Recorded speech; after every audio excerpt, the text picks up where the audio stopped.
Bonjour à toutes et à tous et bienvenue dans ce nouveau webinaire de Technique de l'ingénieur. Cette webconférence a pour sujet le doctorat en sciences de l'ingénieur et elle s'inscrit dans notre semaine thématique dédiée aux études, aux carrières et à l'avenir professionnel des ingénieurs. Ce webinaire est présenté par Christine Prell, professeure des universités à l'Université technologique de Compiègne, l'UTC, et actuellement directrice de l'école doctorale Sciences pour l'ingénieur de l'UTC. Alors, tout au long de cette présentation, vous pouvez poser toutes vos questions dans la rubrique chat, donc chatter, qui se trouve dans la barre à outils GoToWebinar, et Christine Prell y répondra à la fin de sa présentation. Alors, avant de commencer la présentation, nous allons procéder à un mini-sondage. Alors, vous allez voir ça apparaître devant vous, vous allez voir, c'est très simple. Je lance le sondage. Et vous pouvez y répondre directement. Donc, je vois les réponses tomber en temps réel. J'arrêterai le sondage dès qu'on aura atteint un plateau.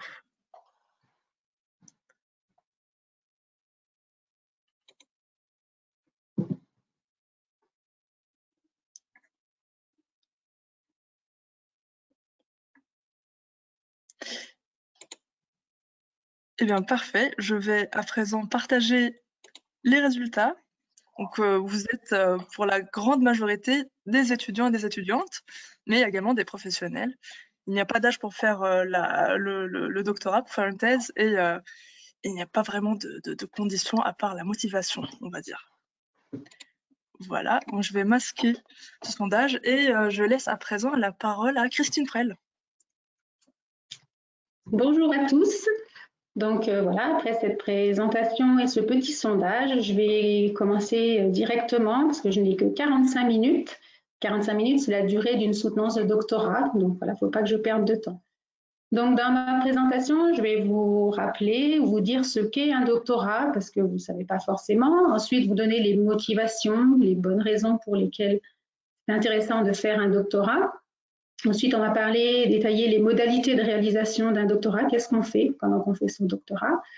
Et ensuite, comment y arriver, donc comment déjà chercher un sujet ou un directeur de thèse, et puis comment savoir si on est fait pour faire un doctorat, si c'est vraiment ce qu'on a envie de faire, parce que c'est un engagement quand même, et comment s'y préparer. Donc, je suis repartie de la définition, de la description de la formation doctorale qui est présente dans l'arrêté national sur le doctorat. Donc, la formation doctorale, c'est une formation à la recherche et par la recherche. Donc, c'est une formation et en même temps une expérience professionnelle de recherche. Et elle doit conduire à la production de connaissances nouvelles. Donc, ça, c'est très important. Vous êtes à la fois en formation et c'est à la fois une expérience professionnelle de recherche qui doit mener à un travail original. Cette formation-là, qui constitue, ce travail-là qui constitue le cœur de votre travail de doctorat, doit être complété par des formations complémentaires pour vous préparer à votre travail en tant que futur docteur. Et puis, quand vous arrivez au bout, vous pouvez obtenir le grade et le titre de docteur, qui est finalement le grade le plus élevé qui est délivré par l'enseignement supérieur français. Donc, je vous donne quelques chiffres, je ne vous en donnerai pas trop pendant la présentation, mais c'est pour avoir un petit peu des ordres de grandeur. Donc, c'est des chiffres qui datent de 2019, qui sont du ministère. Donc, il y avait en 2019 à peu près 70 000 doctorants en France, toutes spécialités confondues, dont 16 000 qui débutaient leur doctorat. Il y a eu à peu près 14 000 docteurs diplômés et il y a un peu moins de la moitié de femmes qui font un doctorat. Et si on cible maintenant le domaine des sciences pour l'ingénieur, il y avait un peu moins de 7 000 doctorants, dont 1 700 en première année, le même nombre de docteurs diplômés, donc le même nombre d'entrants que de sortants, et seulement 30% de femmes, parce que dans ce domaine, on sait qu'on n'est pas encore à la parité. Donc, on va parler maintenant des bonnes raisons pour lesquelles on peut faire un doctorat, et notamment pour les compétences que cela apporte. Donc, en général, quand on réalise un doctorat, on veut le faire pour atteindre une certaine expertise scientifique et technique, pour être capable de résoudre des problèmes complexes, et puis pour pouvoir proposer des solutions innovantes, pour faire preuve de créativité. On le fait aussi pour pouvoir mener un travail prospectif et être capable d'avoir une réflexion analytique. Donc, quand on fait un doctorat, donc on résout un problème complexe, mais on fait aussi beaucoup de veille scientifique et de veille technologique pour savoir ce qui se fait ailleurs dans le monde dans le même domaine. Donc ça, c'est très important. Et donc, faire sa propre recherche, regarder ce qui se fait ailleurs, avoir une analyse critique de ses propres travaux et de ceux des autres, une analyse critique dans le bon sens, d'accord ? Et puis être capable de faire une synthèse de tous ces travaux, de ses propres travaux, intégrés dans les travaux de la communauté. Donc en général, voilà, c'est l'idée qu'on se fait du doctorat et c'est les compétences qu'on souhaite obtenir. Mais finalement, faire un doctorat, c'est aussi acquérir beaucoup d'autres compétences. Et tout d'abord, des compétences de communication. Quand on fait des travaux de recherche, on va découvrir des choses, c'est très bien, mais on va également avoir besoin de les communiquer. Si on fait ces travaux dans son coin sans les communiquer, ça ne sert à rien. Donc on va écrire des rapports, des articles, faire des présentations orales de ces travaux au sein de la communauté, mais faire aussi des présentations à des gens qui ne sont pas du domaine. Donc être capable de vulgariser ces travaux, c'est aussi très important. Et puis, vous allez acquérir des compétences aussi, une meilleure maîtrise de l'anglais ou d'autres langues, suivant les conditions dans lesquelles se passe votre doctorat. Vous allez aussi acquérir des compétences en gestion de projet. Le premier projet que vous aurez à gérer, c'est votre propre projet de doctorat qui va se dérouler sur plusieurs années. Vous aurez à organiser, à planifier vos travaux, à vous adapter aux changements qui peuvent intervenir. Vous allez éventuellement avoir à gérer des ressources humaines puisque vous allez être peut-être en capacité d'encadrer des étudiants de master ou des étudiants ingénieurs dans le cadre de projets. Vous allez aussi avoir à faire de la gestion financière parce que vous allez voir que vous n'aurez pas forcément tout le matériel dont vous avez besoin, donc vous allez devoir faire des choix. Et puis, vous allez aussi améliorer vos capacités de travail en équipe. Donc, quand on fait des travaux de recherche, des fois on s'imagine le chercheur tout seul dans son coin. Non, on travaille beaucoup en équipe, on a beaucoup à échanger et donc, voilà, vous allez travailler sur ces points-là. De plus en plus, les travaux de thèse et de doctorat sont interdisciplinaires et interculturels. Le milieu de la recherche, c'est un milieu qui est très interculturel. Au sein des laboratoires, il y a beaucoup de nationalités, beaucoup de façons de travailler différentes. Et puis, on travaille aussi dans des réseaux internationaux. Donc, on a beaucoup à travailler avec des gens de cultures et de nationalités différentes. Et puis, vous allez travailler aussi, comme c'est de plus en plus interdisciplinaire, avec des experts de différents domaines pour faire avancer vos travaux de recherche. Donc, il faut pouvoir interagir avec eux. Et la dernière compétence, mais qui n'est pas la moindre, c'est la capacité à gérer l'incertain et le changement. Donc, dans vos travaux de thèse et puis dans vos futurs travaux de docteur, de chercheur, vous aurez à évaluer les risques, à évaluer l'incertain, à faire des choix. Donc ça, c'est très important et c'est des choses auxquelles vous allez être confrontés pendant vos travaux de thèse. Il va falloir faire preuve de flexibilité, d'adaptabilité, éventuellement de mobilité aussi pendant vos travaux. Et puis, vous allez aussi travailler dans un environnement qui change beaucoup, qui évolue très vite, le domaine de la recherche, et qui est très compétitif parce que même si vous travaillez dans une communauté, dans un réseau international, vous êtes aussi en compétition avec les autres équipes de recherche. Donc ça, c'est des compétences qui sont très, très recherchées. Alors, si on présente ça d'une autre façon pour aller vers les débouchés, un travail de doctorat, ça mène à savoir dépasser les limites de la connaissance, à aller au-delà de ce qu'on sait, à inventer des choses nouvelles, à être innovant. Un point important aussi, ça permet de savoir se remettre en question. On n'a pas quelque chose qui est toujours acquis. Il faut remettre en question ce qu'on a l'impression de connaître pour pouvoir changer de voie et aller plus loin. J'en ai parlé, vous êtes capable aussi de vous adapter à tout changement. Une compétence qui est importante aussi, c'est la capacité d'auto-formation. Le chercheur est capable, en lisant des articles, en lisant des livres, de s'auto-former pour aller plus loin dans ses travaux.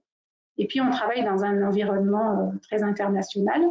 Et donc, toutes ces compétences-là, ça vous permet d'atteindre des débouchés soit dans le secteur public, soit dans le secteur privé, à un niveau de cadre. Donc, dans le secteur public, la voie qu'on voit souvent, c'est la voie de l'enseignant-chercheur. Donc, c'est les enseignants que vous avez dans vos cours, donc qui commencent par être en général maîtres de conférences, puis professeurs des universités. Il y a aussi des enseignants-chercheurs contractuels, de plus en plus dans les établissements.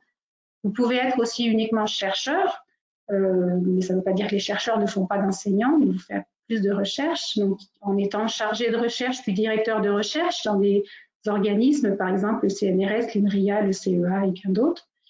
Vous pouvez être aussi ingénieur de recherche dans une université, une école d'ingénieurs, ou aussi au CNRS, au CEA, etc. Ou alors, ça c'est des postes qu'on voit peut-être moins, mais vous pouvez être cadre dans une collectivité, dans un ministère.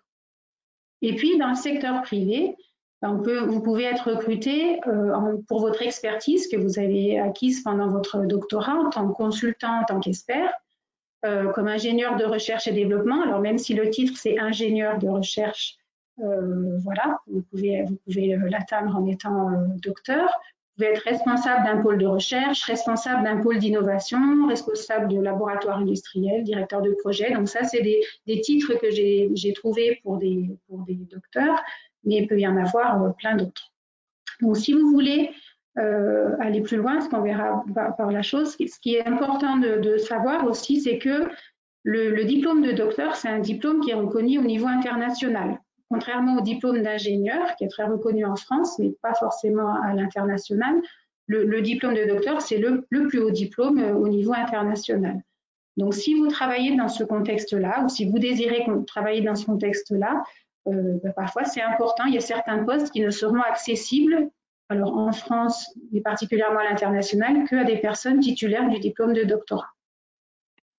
Si vous voulez avoir une idée plus précise des postes qui sont proposés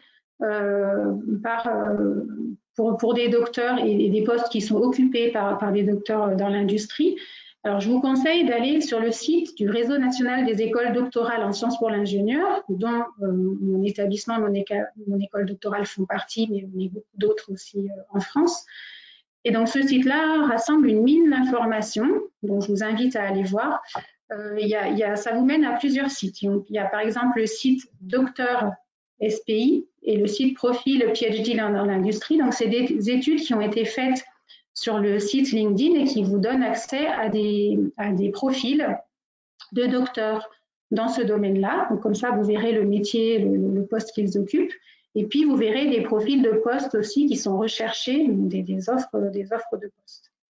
Donc, je vous conseille d'aller sur ces sites-là. Vous avez vraiment une mine d'informations.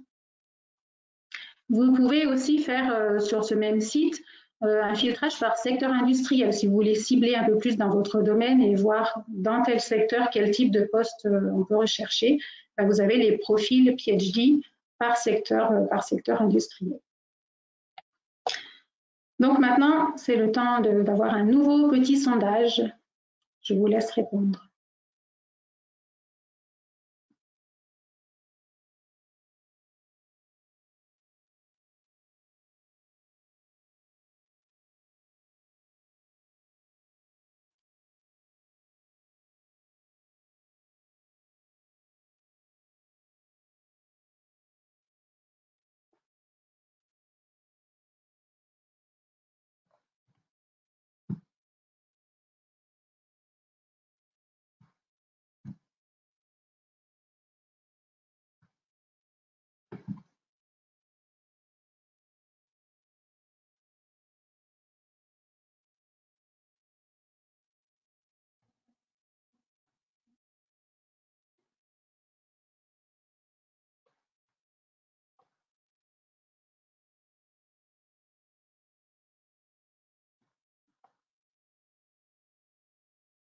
On voit ici que la majorité des personnes hésitent.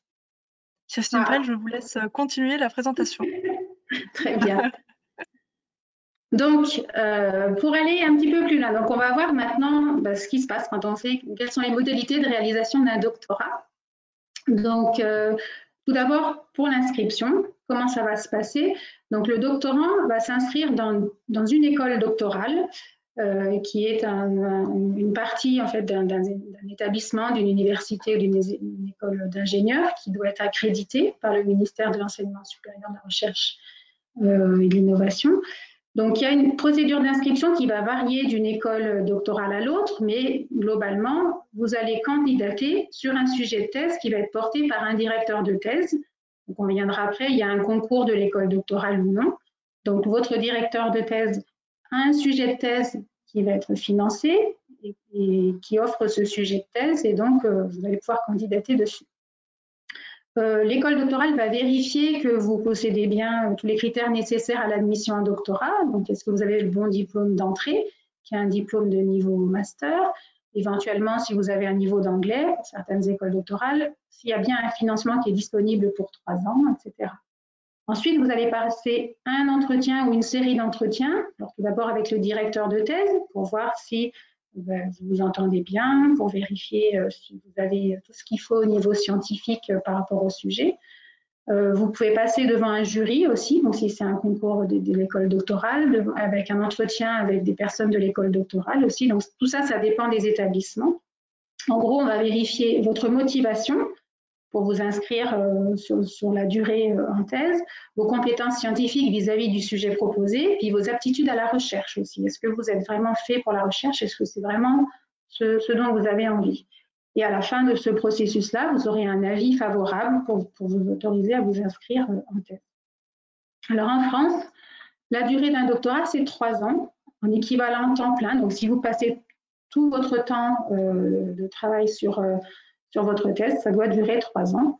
Ce n'est pas le cas partout ailleurs dans le monde, mais en France, c'est comme ça. Et on peut généralement commencer son doctorat n'importe quand dans l'année, mais la période la plus propice, c'est au mois d'octobre. Donc, ça veut dire que c'est à partir de maintenant qu'il faut commencer à chercher un sujet de thèse. C'est maintenant que les sujets commencent à sortir. Donc, concernant le financement du doctorat, parce que de plus en plus, le doctorat est financé et principalement dans le domaine des sciences pour l'ingénieur. Globalement, je pense qu'on peut dire que tous les doctorants sont financés. Donc, il y a plusieurs façons d'être financé. D'abord, par un contrat de travail.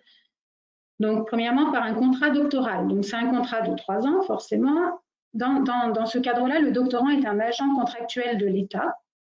Il va être financé soit par l'établissement sur sa masse salariale, donc c'est ce qu'on appelle les allocations MESR ou les allocations ministère, ou ça peut être un financement qui a été obtenu dans le cadre d'un appel à projet. Le directeur de thèse a postulé, a déposé un projet partenarial, par exemple, a obtenu ce projet dans lequel il y a un financement de thèse.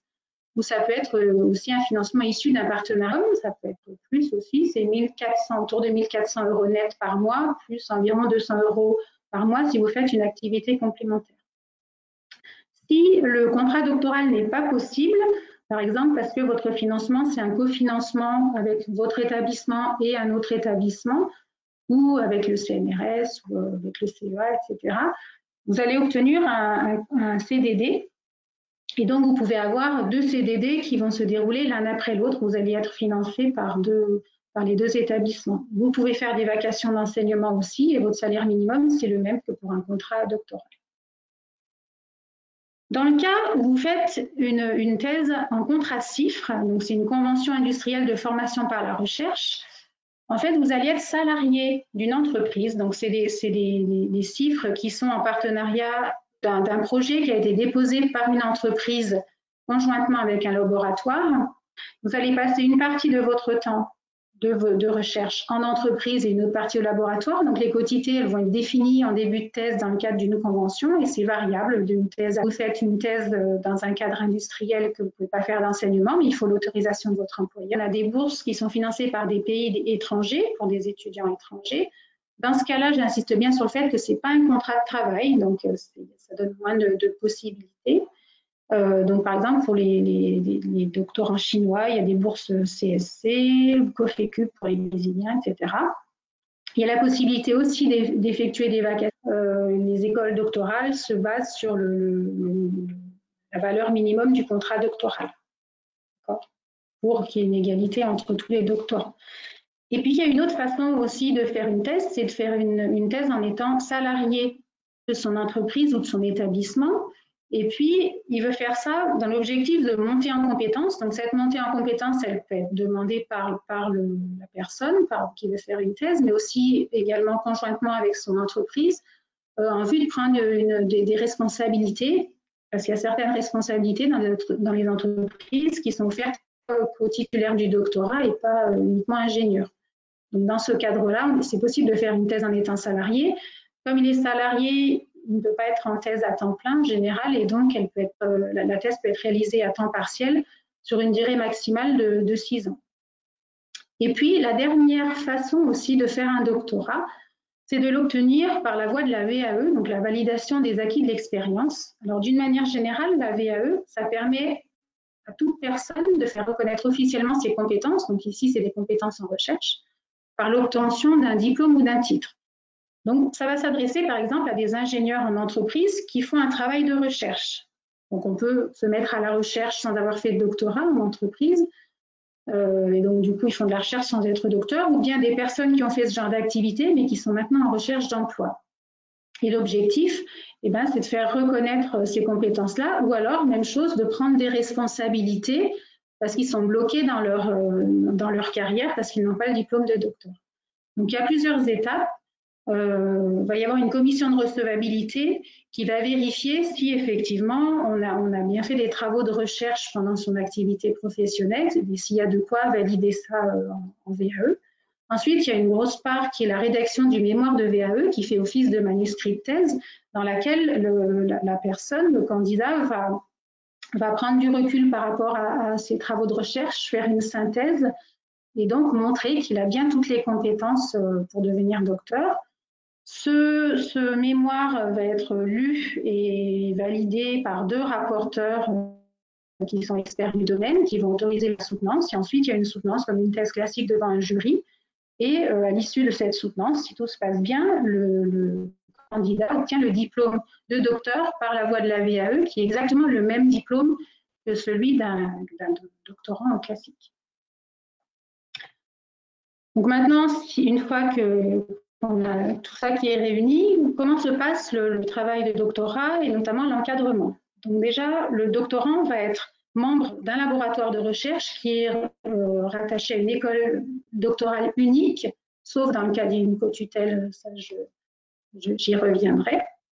Donc le doctorant va faire sa thèse dans ce laboratoire-là, mais il peut faire une thèse aussi à cheval entre 2 laboratoires, s'il est co-encadré par des directeurs de thèse qui sont dans plusieurs laboratoires, ou s'il fait partie d'un projet de recherche à cheval sur plusieurs laboratoires. Et puis, je l'ai dit tout à l'heure, par exemple, dans le cas d'une thèse CIFRE, il peut faire une partie de sa thèse aussi en entreprise. Voilà. Pour l'encadrement du doctorat, il y a forcément un directeur de thèse, il peut y avoir 2 co-directeurs de thèse qui doivent être titulaires de l'habilitation à diriger des recherches. Et il peut y avoir aussi un ou des co-encadrants qui vont aider le doctorant en plus du ou des directeurs de thèse. Donc pour les co-directeurs, il peut y avoir un co-directeur forcément du laboratoire dans lequel est inscrit le doctorant, mais également un co-directeur d'un autre laboratoire si on est à cheval sur le laboratoire du même établissement, ou un co-directeur d'un autre établissement en France ou à l'étranger. Et le co-directeur peut être industriel aussi s'il est titulaire de l'HDR. Et puis, donc, il y a un cas particulier qui est la thèse en co-tutelle, qui est un cas vraiment très intéressant et très formateur. Dans ce cas, le doctorant est inscrit dans 2 établissements. Alors, forcément, un établissement français et un établissement étranger. On ne peut pas faire une co-tutelle entre 2 établissements français. Le doctorant va passer à peu près la moitié du temps de sa thèse dans chaque établissement. Il aura forcément un co-directeur dans chaque établissement, en France et à l'international. Et au bout du compte, à sa soutenance de thèse, il va faire normalement une soutenance de thèse et il va obtenir le diplôme de docteur de chaque établissement, ou alors un diplôme conjoint si les établissements délivrent des diplômes conjoints. Et donc, il faut savoir qu'en France, il y a à peu près 10% des thèses qui sont effectuées dans le régime de la co-tutelle, et c'est vraiment une modalité de thèse dans laquelle on acquiert beaucoup de compétences, notamment d'interculturalité. Ça donne beaucoup de possibilités, c'est très apprécié par les employeurs. Alors, si on regarde maintenant un peu plus dans le détail les différentes activités qu'on va mener dans le cadre vraiment de sa thèse, dans le travail de recherche. Il y a une première chose qu'on fait dès qu'on démarre une thèse, c'est tout ce qui concerne la veille scientifique et technologique, ce qu'on appelle aussi la bibliographie, c'est-à-dire connaître les travaux qui existent dans le domaine de la thèse, qui sont faits partout dans le monde, enfin en France et à l'étranger, pour être capable après de bien positionner sa contribution, de savoir, c'est important de savoir ce qu'ont fait les autres dans votre domaine. Ensuite, vous allez mener vos propres travaux, vos propres avancées, votre contribution. Donc, en général, vous devez répondre à une ou des questions de recherche pour lever un ou des verrous scientifiques ou technologiques, donc vraiment faire quelque chose d'innovant. Et puis, ça va être constitué par des activités théoriques ou expérimentales, ou les deux. Et le curseur peut être placé n'importe où. Il y a des thèses plutôt théoriques, d'autres plutôt expérimentales. Donc ça, c'est des points à bien discuter au moment où vous faites vos auditions pour le recrutement, avec le directeur de thèse pour savoir quel type de thèse vous allez faire, pour que ça réponde bien à vos envies, à ce que vous souhaitez faire. Ensuite, ces travaux-là, j'en ai parlé tout à l'heure, il faut les valoriser. Vos travaux, ils sont vraiment reconnus qu'une fois que vous les avez publiés. Donc, il faut rédiger des articles scientifiques, donc synthétiser vos travaux et expliquer aux autres scientifiques ce que vous avez fait. Vous avez participé à des conférences scientifiques aussi, donc rencontrer votre communauté et partager vos travaux. Il est possible aussi de rédiger des brevets. Donc ça se fait dans le cadre de collaborations industrielles, mais aussi quand vous faites des thèses uniquement au sein d'une université, on pose des brevets aussi si vous avez fait quelque chose de très innovant. Et puis j'en ai parlé aussi, faire de la vulgarisation, expliquer à des non-spécialistes, c'est aussi très important. Et puis à la fin de vos travaux, vous allez faire une synthèse des travaux de recherche. Donc en tenant compte des travaux, vous allez présenter vos découvertes, ce que vous avez fait, vos avancées, mais aussi les positionner dans ceux de la communauté. Donc, j'ai dit qu'on démarrait par faire beaucoup de bibliographie au début, mais on continue à en faire pendant tout le long de la thèse parce qu'en fait, les travaux continuent à avancer pendant vos années de thèse. Et puis, donc, vous rédigez, vous faites une synthèse de tout ça et vous rédigez un manuscrit de thèse. C'est une partie très importante du travail, c'est ce qui va rester de vos travaux finalement. Alors, ça, c'était les travaux de recherche à proprement dit, mais on a dit qu'il y avait des activités complémentaires pendant qu'on fait ces travaux de thèse, et notamment des formations complémentaires. Donc ça va dépendre des écoles doctorales, mais en général, on demande entre 100 et 120 heures de formation pendant la durée du doctorat. Donc ça va être de la formation soit en présentiel, soit à distance. Actuellement, c'est beaucoup à distance par des MOOC. Vous pouvez participer à des écoles d'été, à des séminaires, etc. Tout ça, c'est de la formation. Vous allez acquérir des connaissances et des compétences complémentaires. Donc, il y a une première formation qui est obligatoire maintenant, qui est dans l'arrêté ministériel, qui est une formation à l'éthique de la recherche et à l'intégrité scientifique. Donc ça, c'est très important parce que de plus en plus, la parole des scientifiques est remise en cause. Et donc, la façon de faire de la recherche est très importante. Il faut se poser les bonnes questions. Est-ce qu'on a le droit de faire de telle ou telle façon? Est-ce que c'est bien de travailler sur tel domaine? Est-ce qu'il ne faudrait pas mieux faire autrement, etc. Donc, c'est vraiment avoir conscience de faire les travaux le mieux possible, de façon la plus éthique et intègre possible. Ensuite, vous allez avoir des formations scientifiques pour parfaire et approfondir vos connaissances dans votre domaine de thèse. Des formations transversales qui sont aussi très importantes justement pour ajouter des compétences aux futurs docteurs, donc des compétences en gestion de projet, en communication, en gestion d'équipe, entrepreneuriat. En général, vous avez tout un panel et vous avez un choix dans ces formations pour ensuite pouvoir vous préparer à votre carrière. Donc, c'est à vous de choisir en fonction de votre objectif. Et puis, forcément, des formations linguistiques, donc principalement en anglais, pour améliorer vos capacités de rédaction, principalement d'articles et de communication. Alors, vous avez aussi, j'en ai parlé, des activités complémentaires qui peuvent être rémunérées. Donc, en fonction des possibilités dans votre établissement et puis des choix du doctorant, vous pouvez faire de l'enseignement. Donc, ça, c'est obligatoire si vous voulez devenir enseignant-chercheur. Mais si vous voulez être en industrie, c'est pas inintéressant de faire de l'enseignement aussi, parce que ça veut dire savoir expliquer, savoir faire de la formation d'une manière générale. Vous pouvez faire aussi de la promotion, de la vulgarisation des activités de recherche ou du transfert de vos travaux de recherche dans le cadre d'une collaboration, par exemple, avec l'entreprise. Et vous pouvez faire aussi des travaux d'expertise, donc des veilles technologiques, des études de faisabilité, aussi également pour une entreprise. Donc ça, c'est des activités qui vont s'ajouter, qui vont vous donner de l'expérience complémentaire. Vous pouvez faire aussi un séjour à l'international, donc dans le cadre d'une co-tutelle, c'est obligatoire. Mais ça peut être aussi une possibilité qui est identifiée dès le début de la thèse. Par exemple, quand vous faites une thèse dans le cadre d'un projet partenarial, il peut y avoir, dans le cadre de cette thèse, quelques mois qui sont réservés pour aller travailler dans un laboratoire chez un des partenaires du projet. Ou alors, ça peut être quelque chose qui se décide aussi, qui est une opportunité pendant la thèse. Donc, si le projet du doctorant, c'est après d'aller travailler à l'international, ça peut être une expérience intéressante. Donc, c'est quelque chose qui peut se construire pendant la thèse. Et puis, ça peut être aussi le fait d'une rencontre dans une conférence. Vous rencontrez un professeur dans votre domaine et puis il vous invite à passer quelques mois dans son laboratoire pour travailler ensemble sur un des domaines de votre thèse. Et puis, je vous engage aussi, quand vous êtes doctorant, à participer à la vie de la communauté. Donc, il y a souvent des associations de doctorants dans les établissements. Donc, c'est toujours intéressant d'échanger avec les autres doctorants, de voir comment ils avancent suivant les domaines, etc. de participer aux journées de laboratoire de votre école doctorale. Il y a des journées nationales aussi dans votre domaine, donc des journées nationales en électronique, en matériaux, etc.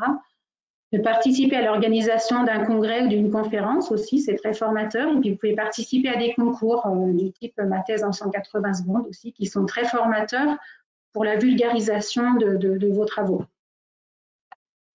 Et pour terminer, je voulais parler aussi du label Compétences pour l'entreprise, le label CPE, donc qui est délivré par la Conférence des directeurs des écoles françaises d'ingénieurs, la CDFI. Donc ça, c'est principalement destiné aux doctorants qui ne sont pas en contrat CIFRE, qui ne sont pas dans une thèse qui est faite dans un contexte industriel, mais pour montrer quand même qu'ils peuvent obtenir des compétences qui vont être utiles aux industries et pour faciliter finalement leur intégration après en entreprise. Donc, ils doivent suivre une formation théorique de 70 heures. Donc, cette formation, elle fait partie de la formation complémentaire, là, les 120 heures dont j'ai parlé plus tôt. Et ils doivent choisir un certain nombre de modules pour valider 8 compétences parmi 15 compétences qui ont été identifiées comme clés par les industriels et que doivent avoir les docteurs en entreprise. Il doit aussi compléter ça par une expérience de minimum 30 heures en entreprise, d'être en lien avec des docteurs, etc. Et puis, à la fin de ces 100 heures, finalement, les 70 plus 30, il y a une certification, il y a un exposé en général à faire, une synthèse, et il y a une certification de parcours qui est délivrée par l'école doctorale et l'école d'ingénieurs. En général, il y a une école d'ingénieurs pour ces fameux cours, cette formation théorique. Et donc, ça fait un plus aussi pour les doctorants. Ça prouve qu'ils ont acquis des compétences qui vont être intégrables facilement dans l'entreprise. Ensuite, concernant l'évaluation des travaux de doctorat, donc il y a des petites évaluations en fait par le comité scientifique individuel pendant le cours du doctorat. Il y a un comité scientifique d'experts qui est désigné, donc d'experts de votre domaine de doctorat, qui va se réunir au moins une fois pendant la durée de la thèse, mais ça peut être deux ou trois fois, et qui vont évaluer un petit peu l'avancée de vos travaux, les conditions de réalisation, voir si tout se passe bien et si en 3 ans, vous allez arriver au bout de vos travaux. Donc ça, c'est des petites évaluations, mais ça permet de vous guider dans vos travaux et de vous rassurer sur l'avancée de vos travaux. Ensuite, la grosse évaluation, c'est l'évaluation de votre manuscrit de thèse. Donc, votre manuscrit va être évalué par au moins 2 rapporteurs, 2 experts de votre domaine ou de vos domaines de doctorat. Ensuite, les rapporteurs font connaître leur avis, vont rédiger un rapport et sur cet avis, ils vont vous autoriser ou non, en général, ils vont vous autoriser à soutenir votre thèse et ils peuvent vous demander d'apporter des corrections sur votre manuscrit. Donc, du coup, une fois que la soutenance est autorisée, vous allez passer votre soutenance devant un jury qui va être composé au maximum de 8 personnes, qui sont des professeurs ou des maîtres de conférences ou en tout cas des docteurs. Voilà, de votre domaine. Vous allez présenter vos travaux de thèse pendant 45 minutes et puis vous répondrez aux questions de chaque membre du jury, voilà, pour montrer si vous maîtrisez bien votre domaine, si vous êtes à l'aise, etc. Il y a une délibération et donc le jury vous décerne ensuite le grade de docteur. À la suite, une fois que vous êtes docteur, vous pouvez aussi, donc ça c'est intéressant, participer à un prix de thèse. Donc il y a des prix de thèse qui sont proposés au sein des établissements et aussi au niveau national, voire international, dans votre communauté. Il y a des prix de thèse, voilà, encore une fois, en électronique, en matériaux, etc. Et donc ça c'est toujours un plus aussi, ça veut dire que ça montre la qualité de vos travaux qui a été reconnue par une communauté ou par un établissement. Donc c'est toujours un plus par rapport à votre diplôme. Je vous laisse répondre maintenant encore à un petit sondage.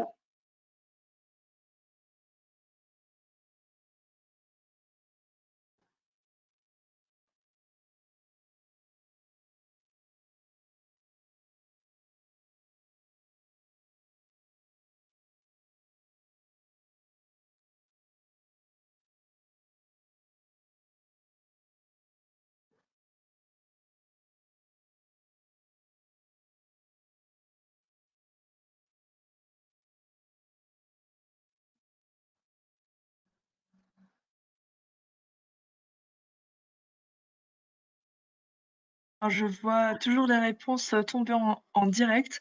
80 11. Donc 90% des personnes ont répondu, ont voté. Donc j'attends encore un tout petit peu et ensuite je vais partager les résultats.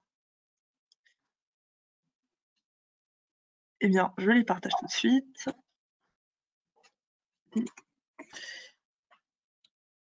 Et voilà. Et donc 80% des participantes et participants n'ont pas encore entamé de démarche pour la thèse. Donc, merci à toutes et à tous d'avoir répondu. Christine Prel, je vous laisse poursuivre. Très bien. Donc justement, pour ceux qui ne sont pas encore décidés, je vais vous expliquer un petit peu ce qu'il faut faire. Là, vous pouvez chercher des informations. Donc, il faut savoir que ça va être le départ de vos travaux de recherche. Là, il faut vraiment que vous soyez proactif pour la recherche, la recherche d'un sujet ou d'un directeur de thèse. Le sujet ne va pas arriver vers vous tout seul, hein, voilà, dans très peu de cas. C'est à vous d'aller chercher un domaine qui vous intéresserait, là où vous aimeriez travailler. Il faut vraiment que ce soit quelque chose qui vous plaise, parce que comme ça va durer 3 ans, vous allez travailler beaucoup dessus, il faut vraiment que ça vous passionne. Donc, ce que je vous conseille de faire, c'est au sein de vos établissements, pour ceux qui sont étudiants, d'aller discuter avec vos enseignants, en fait.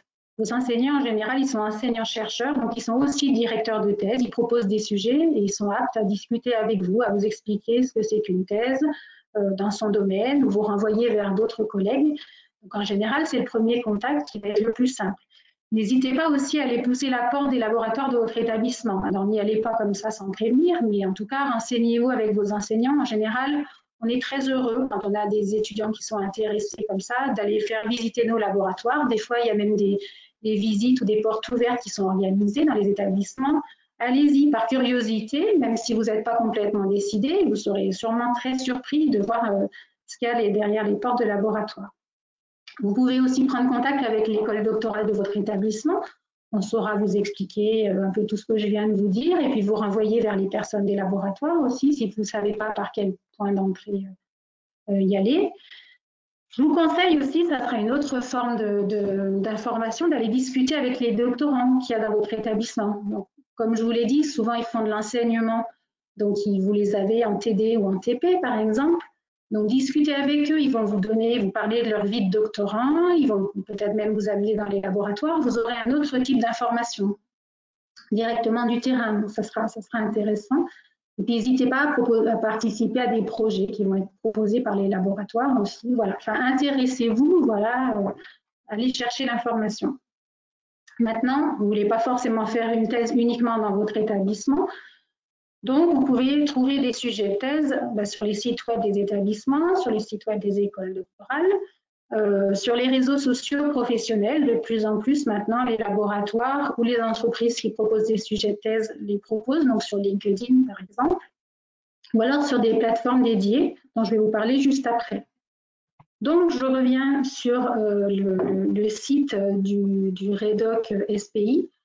Après les deux premiers, pour savoir quel type de métier on peut occuper quand on est docteur en sciences pour l'ingénieur, il y a la petite case verte, là, trouver ma thèse en sciences pour l'ingénieur, qui vous amène vers les offres de thèse des écoles doctorales du réseau REDOC SPI. Donc vous avez, là vous voyez sur le site aussi, vous avez un lien vers toutes les écoles doctorales et vous avez comme ça des offres de sujets de thèse en fait, qui sont offerts par toutes les écoles doctorales en sciences pour l'ingénieur. Donc, vous avez des filtrages.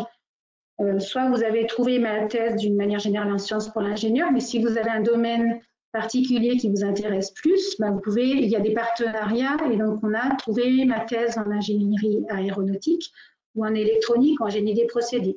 Et si vous cherchez dans d'autres domaines, voilà, vous allez trouver ma thèse SPI en général.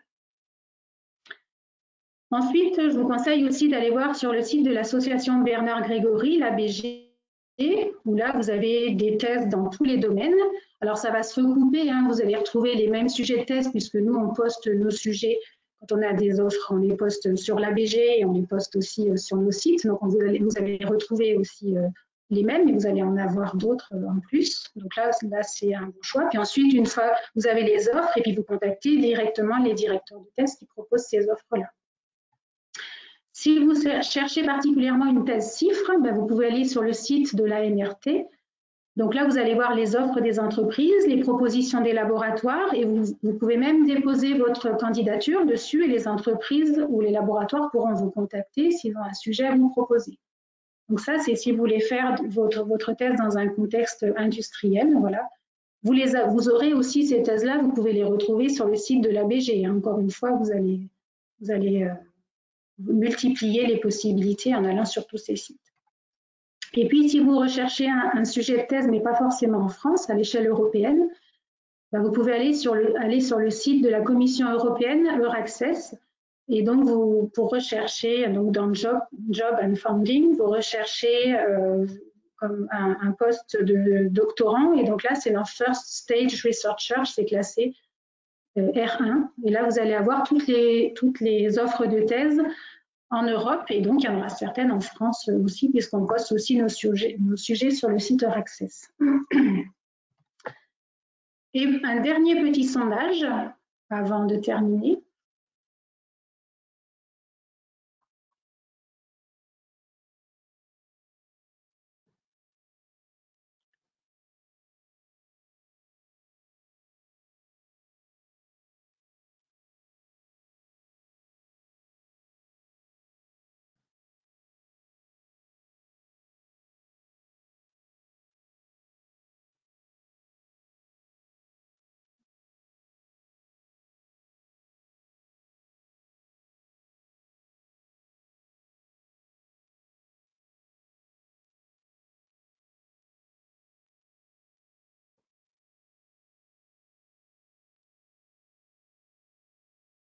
Je laisse encore un tout petit peu de temps pour tout le monde, pour que tout le monde puisse voter.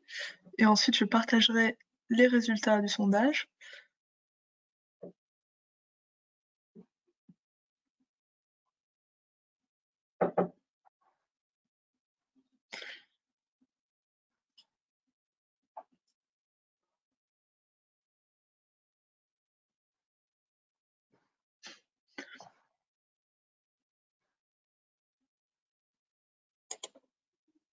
Et je partage.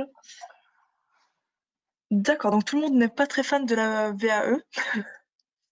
Et pour les autres, on est à peu près, on est à peu près à égalité entre les thèses CIFRE et les thèses en laboratoire universitaire. Et ensuite, 19% des participantes et participants se verraient bien faire une thèse qui mélange deux types. Eh bien, merci à toutes et à tous d'avoir répondu à tous ces sondages. Pardon. Et je vous laisse à présent en compagnie à nouveau de Christine Prel.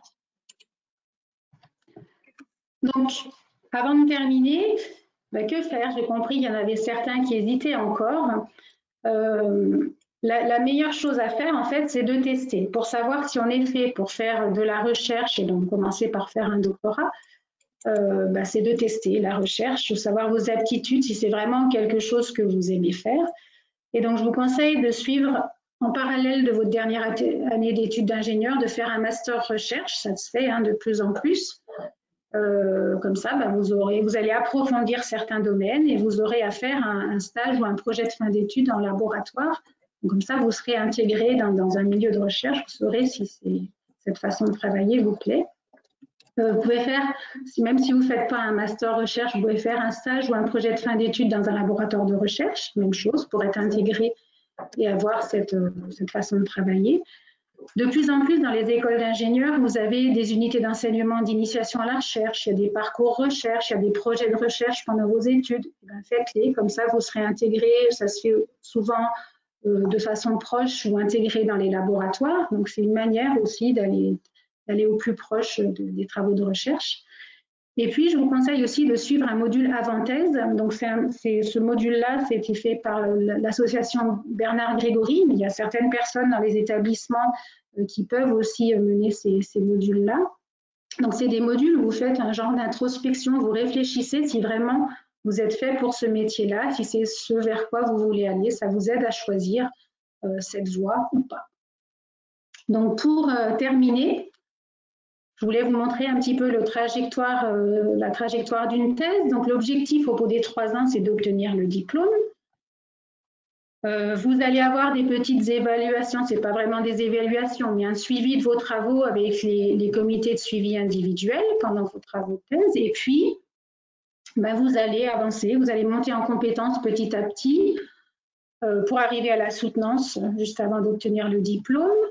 Vous allez démarrer, je vous ai dit, par faire beaucoup de bibliographie pour connaître tous les travaux du domaine. Voilà, mais vous allez en faire aussi tout au long de vos 3 années de thèse. Vous allez mener vos travaux de recherche. Vous allez faire beaucoup de réunions avec votre directeur de thèse, avec votre équipe, avec les partenaires, si vous êtes dans un sujet partenarial avec votre entreprise, etc. Donc, vous n'allez pas être tout seul, ça c'est clair, c'est ce qu'il faut se dire. Vous allez faire des exposés de plus en plus pour être à l'aise, pour expliquer un petit peu vos travaux. Vous allez rédiger des articles. Donc tout ça, c'est les travaux qu'on fait et qu'on acquiert de l'autonomie en recherche et des compétences en recherche. Mais comme je vous l'ai dit, vous allez faire beaucoup d'autres choses. Donc ce n'est pas un chemin si tracé, si droit que ça pour aller au doctorat.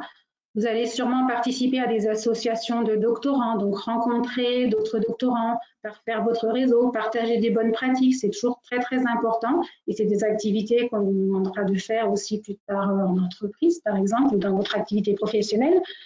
Vous allez pouvoir faire de la formation, donc vous-même être formateur, donner des cours, faire de l'enseignement, mais aussi suivre des formations pour vous améliorer vos compétences et vos connaissances.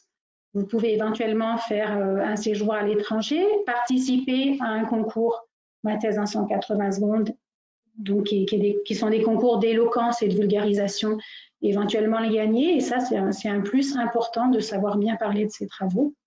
Donc, vous voyez qu'il y a une multitude d'activités possibles pendant le doctorat.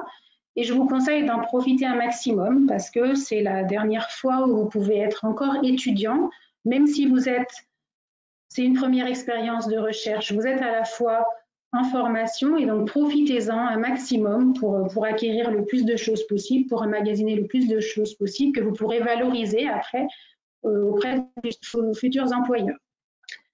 Donc j'en ai terminé, je vous ai remis là sur les derniers transparents les sources que j'ai utilisées, donc et que vous pouvez aller voir où il y a vraiment je ne vous ai pas tout raconté, hein, il y a une mine d'informations sur le réseau national des écoles doctorales en sciences pour l'ingénieur, l'association Bernard Grégory, l'Agence nationale de la recherche et de la technologie, la plateforme Access là, de la Commission européenne, et puis deux autres dont je n'ai pas parlé, la Confédération des jeunes chercheurs et l'ANDES, l'Association nationale des docteurs, où il y a une mine d'informations pour les doctorants, mais que vous pouvez aller regarder, comme ça vous serez bien préparé, vous serez averti et vous saurez ce qu'il faut faire, ce qu'il ne faut pas faire, ce qu'il faut penser.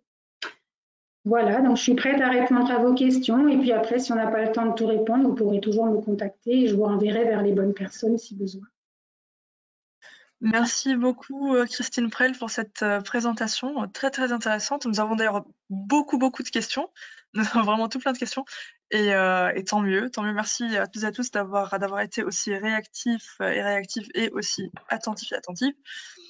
Et d'ailleurs, je tiens à préciser à tout le monde que ce webinaire sera disponible en replay sur notre chaîne YouTube et sur notre site web, donc sur le site web de Technique de l'ingénieur et sur la chaîne YouTube de Technique de l'ingénieur. Eh bien, je vais à présent passer aux questions. La première question, je vais vous la lire, Christine Prel. Oui. Est-ce que c'est facile de retourner dans le milieu industriel par la suite, donc à la suite d'une thèse? Et là, la personne précise hors laboratoire industriel. Comment ça, hors laboratoire industriel? On peut retourner avec un doctorat, alors principalement en plus en sciences pour l'ingénieur, qui sont quand même des domaines qui sont très présents dans l'industrie. On s'insère facilement en entreprise en fait. Et d'autant plus si vous êtes déjà ingénieur, si vous êtes ingénieur plus docteur, je pense qu'il n'y a aucun problème pour s'insérer au niveau de l'industrie. Enfin, on a des chiffres d'insertion qui sont très très bons, hein, qui sont de 96%, des choses comme ça. Donc globalement, en tout, il n'y a pas de problème. Dans le domaine sciences pour l'ingénieur, je ne dirais pas ça de tous les domaines des doctorats, mais dans ce domaine-là, il n'y a pas de problème, notamment dans l'industrie. Merci pour votre réponse. Alors, je passe à la question suivante. Quelle est la valeur ajoutée d'un doctorat par rapport à un MBA ou un master spécialisé? Alors, je sais, enfin, ça donne pas un MBA, c'est pas du tout la même chose. Là, euh, vous allez creuser un sujet de façon scientifique. C'est pas forcément ce qu'on fait, je pense. Je suis pas spécialiste des MBA, mais je pense que c'est pas du tout ça. Vous allez apprendre à savoir poser un problème avant de le résoudre, d'accord? Et donc, voilà, c'est pas du tout destiné au même métier, je pense. Hein. Enfin, y a pas, vous allez acquérir une expertise, mais une expertise dans un domaine, mais aussi une expertise, savoir développer des méthodes de recherche, ce genre de choses. Je ne pense pas que ça soit comparable. D'accord? Vous allez passer 3 ans sur un sujet pour pouvoir développer une méthode pour résoudre un problème. C'est pas du tout ce qu'on va retrouver. Donc, je ne sais plus ce que vous m'avez dit, à part le MBA, un master spécialisé. Donc, que vous m'avez Oui, dit comme... c'était MBA et master spécialisé, effectivement. La durée du master spécialisé, c'est pas du tout la même chose. Là, vous allez vraiment passer un temps important à résoudre un problème scientifique, et donc il y a toute la méthode qui est avec. Je ne pense pas que ce soit comparable. Très bien, merci. Alors, je passe à la question suivante. Les post-doctorats sont-ils une étape obligatoire? Non. Non, non. Alors, de plus en plus, ça dépend des domaines. Il y a des domaines où c'est presque obligatoire. En biologie, par exemple, je sais que c'est très recommandé depuis très longtemps. C'est pas forcément une obligation. Alors, ça peut être intéressant pour ceux qui veulent poursuivre dans le secteur privé, qui veulent devenir enseignants-chercheurs, de montrer qu'on a eu une expérience de recherche dans un autre laboratoire, éventuellement à l'étranger. C'est un plus après pour postuler. Pour aller en entreprise, je ne suis pas persuadée que ce soit, je suis même persuadée que ce n'est pas nécessaire du tout. Donc voilà, c'est toujours une expérience complémentaire, mais il n'y a pas d'obligation. Très bien, merci beaucoup Christine. Alors, je passe à la question suivante. Alors, la personne nous a posé 2 questions en une, alors je vous pose la première. Oui. Quels outils de recherche pouvez-vous conseiller pour trouver des sujets de thèse à l'étranger? Eh ben, je vous ai dit Euraccess, le site de la Commission européenne, par exemple. Après, je ne connais pas tout sur tout non plus, parce que moi, je suis directrice d'une école doctorale, donc je veux recruter des doctorants dans mon école doctorale, donc je n'ai pas approfondi les sites, en fait, pour trouver des doctorats ailleurs à l'étranger. Mais par exemple, si vous voulez trouver une thèse en Europe, Euraccess me paraît pas mal. Très bien, merci. Alors, je vous pose la deuxième question de ce même participant. Vaut-il mieux postuler sur un sujet de thèse porté par un directeur de thèse ou proposer soi-même son sujet à l'université? Alors, en sciences pour l'ingénieur, vous verrez très rarement, je pense, des sujets de thèse qui viennent du candidat.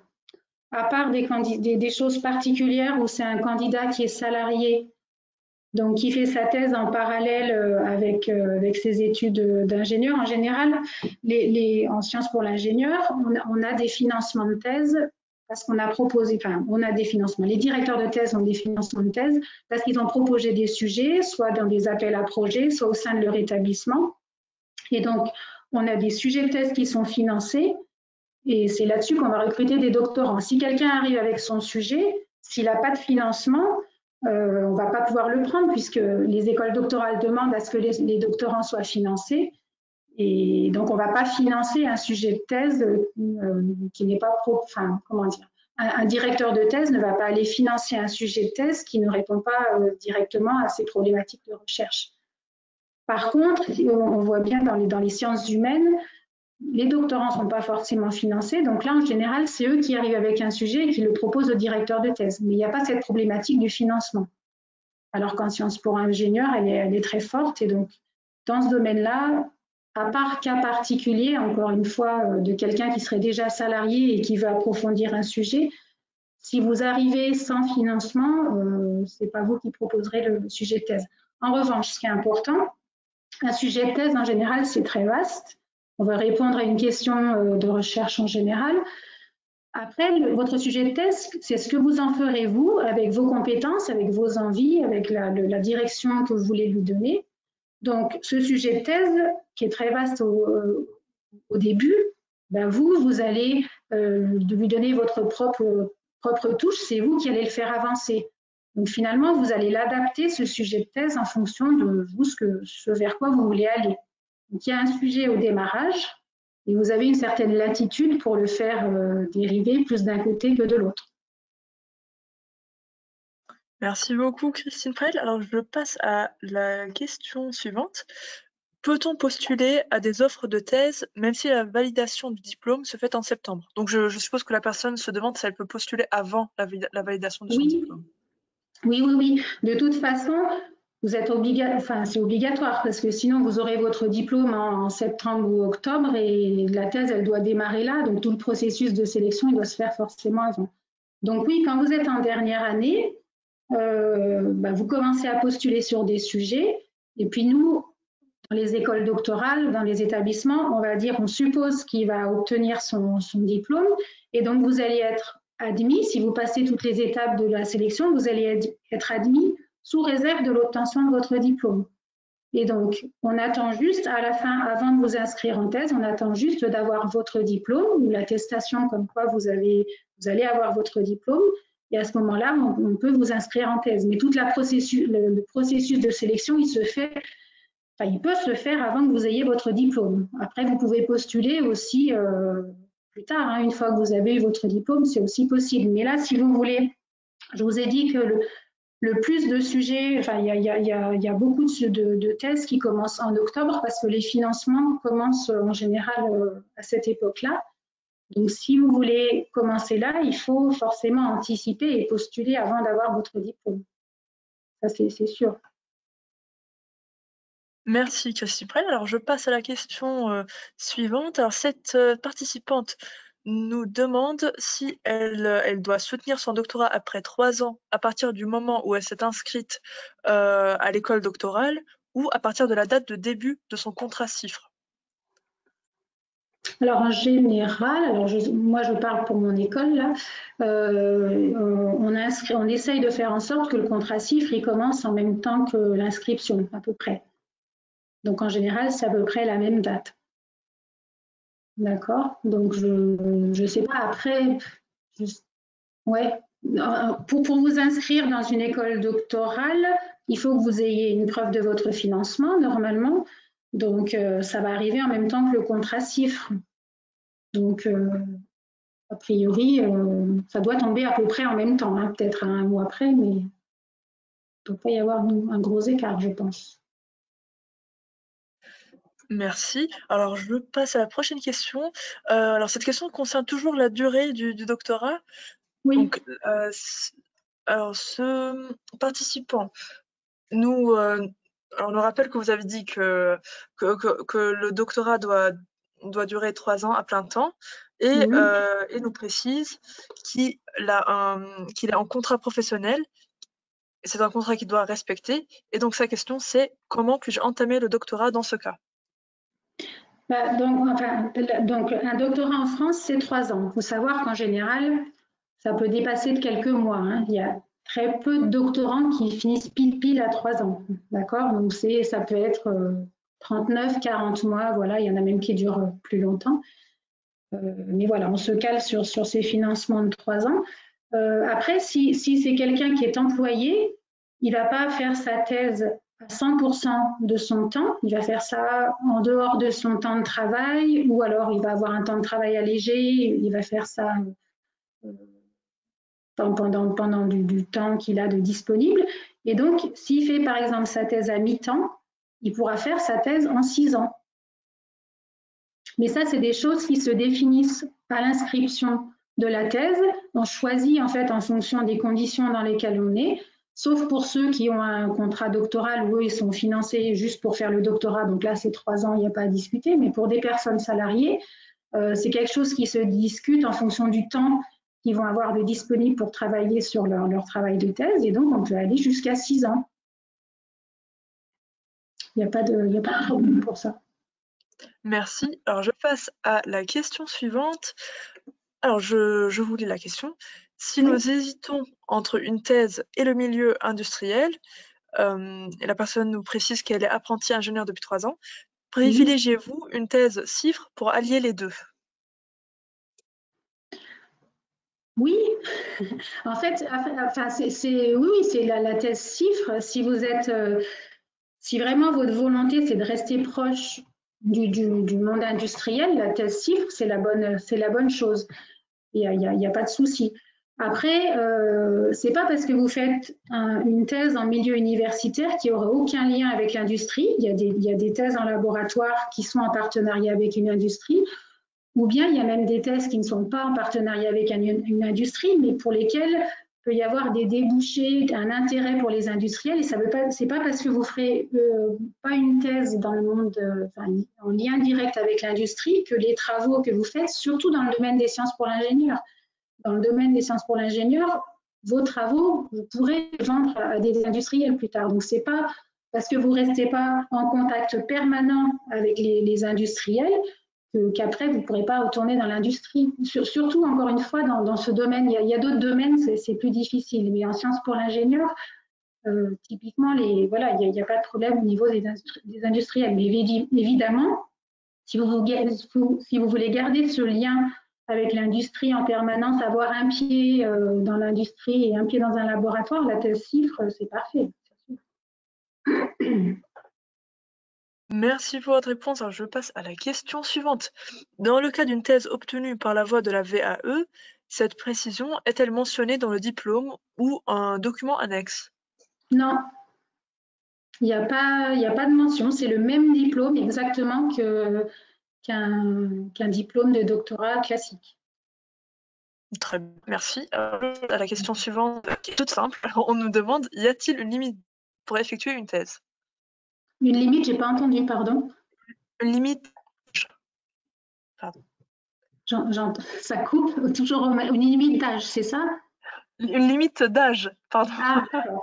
Bah, non, alors il y a certains financements qui sont contraints par une limite d'âge. Donc, c'est plutôt les financements qui vont limiter ça.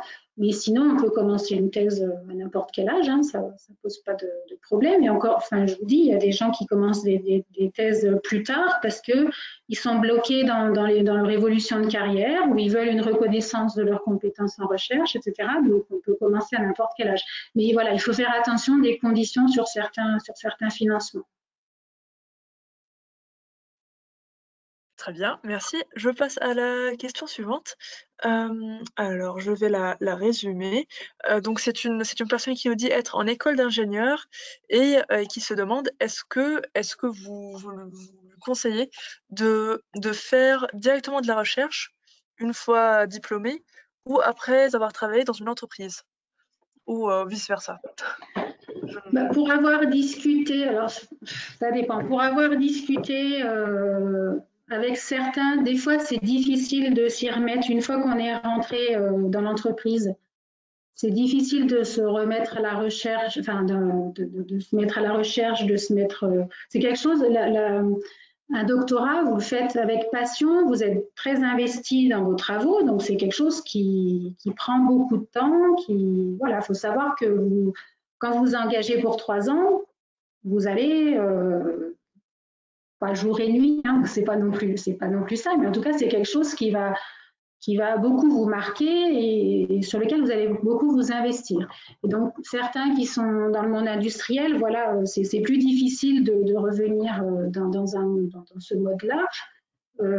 Après, ça peut être intéressant parce que vous avez déjà acquis une expérience, vous savez, je ne sais pas, dans l'industrie, ce qui vous plaît, ce qui ne vous plaît pas, ça vous permet aussi peut-être de vous faire votre expérience et de vous conforter dans l'idée que la recherche, c'est ce que vous voulez. Donc peut-être que vous serez plus motivé après une expérience. Je pense que ça, c'est très individuel, ce genre de décision.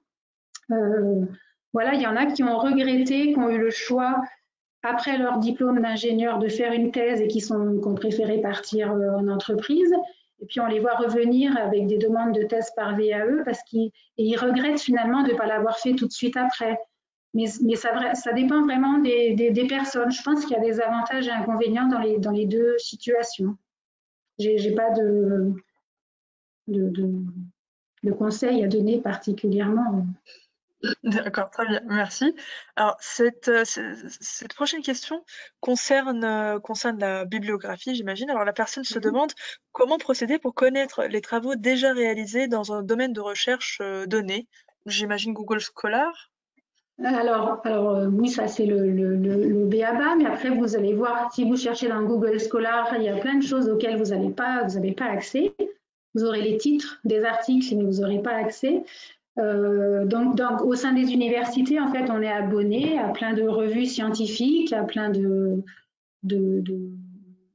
voilà, d'éditeurs scientifiques. Et donc, on fait une recherche par mots-clés. Vous avez votre directeur de thèse qui est aussi là pour vous aider à faire une recherche. Il y a des méthodes que vous allez apprendre pendant la thèse, que vous pouvez apprendre aussi dans certains modules de recherche dans vos études d'ingénieur, de master, par exemple. Voilà, ce qu'il faut, c'est avoir accès à ces plateformes. Et quand on n'a que Google, on a un accès limité à ces travaux de recherche. Il y a certains articles qui ne sont accessibles que si on a les abonnements. Donc après, voilà, vous allez être aidé par votre directeur de thèse qui va vous donner quelques articles. Et puis après, en lisant les articles, à la fin, il y a des références. Donc, il y a des références qui vont vous intéresser. Vous allez chercher ces références. Et puis, petit à petit, comme ça, vous allez vous constituer votre connaissance du domaine. Mais c'est une des choses que vous allez apprendre aussi en thèse. Très bien, merci. Alors, je passe à la question suivante. Est-il possible de faire une thèse CIFRE et de faire de l'enseignement après? Oui. En fait, c'est-à-dire faire de l'enseignement, devenir enseignant-chercheur, par exemple. Oui, c'est une Je crois que possibilité. c'était ça, oui. C'est Pardon. une possibilité. Tout est possible. Après, c'est à vous aussi de savoir vendre votre thèse. D'accord? La thèse, c'est à un moment donné, c'est quelque chose que vous avez fait un travail, etc. Après, il faut savoir aller en faire la promotion, être convaincant en fait vers là où vous voulez être embauché. Donc, si vous avez fait une thèse CIFRE et qu'après vous voulez faire de l'enseignement, ce qu'il faut par contre, c'est avoir fait de l'enseignement pendant son doctorat. Donc ça, il faut demander l'autorisation. En général, ça ne pose pas de problème. Je ne vais pas m'avancer par rapport aux industriels, mais en général, ça ne pose pas de problème de faire des heures d'enseignement. Il y en a pas, c'est pas non plus énorme, mais d'avoir une expérience d'enseignement, ça c'est nécessaire. Si vous voulez devenir enseignant-chercheur, il faut prouver que vous avez déjà fait de l'enseignement par un nombre d'heures qui est avéré. Mais sinon, il n'y a rien d'impossible en fait. De la même chose, on peut avoir fait de l'enseignement pendant sa thèse et aller travailler en entreprise. Il n'y a pas d'impossibilité. Rien n'est figé. Après, c'est vraiment à vous de vous mettre en position, d'aller argumenter, de montrer votre motivation. C'est surtout ça qui compte, de prendre du recul par rapport, encore une fois, aux compétences que vous avez acquises. Ne pas juste rester centré sur votre domaine scientifique, mais montrer toutes les compétences extérieures que vous avez apprises. Et même en ayant fait une thèse CIFRE, vous pouvez montrer que vous êtes apte à faire de l'enseignement, à partager vos connaissances avec d'autres, etc. Donc, tout est vraiment possible. Merci beaucoup, Christine Frère. Je passe à la question suivante. Alors, ce participant nous dit être assez sceptique à l'idée de faire un doctorat. Donc, il nous dit, j'ai entendu beaucoup de choses sur le doctorat et des choses qui n'étaient pas forcément positives. Et il nous dit que déjà faire 3 ans de recherche en autonomie avec un tuteur fait un peu peur, et que l'idée de rester isolé l'effraie également. Et, Ouais, alors ça, voilà, c'est des questions je qui peuvent. comprends que s'il a cette vision du doctorat, je comprends qu'il soit sceptique. C'est sûr, ça fait pas très envie. Ça se passe pas comme ça, un doctorat. Vous n'êtes pas en autonomie tout seul avec un tuteur. Enfin, c'est pas du tout comme ça que ça se passe.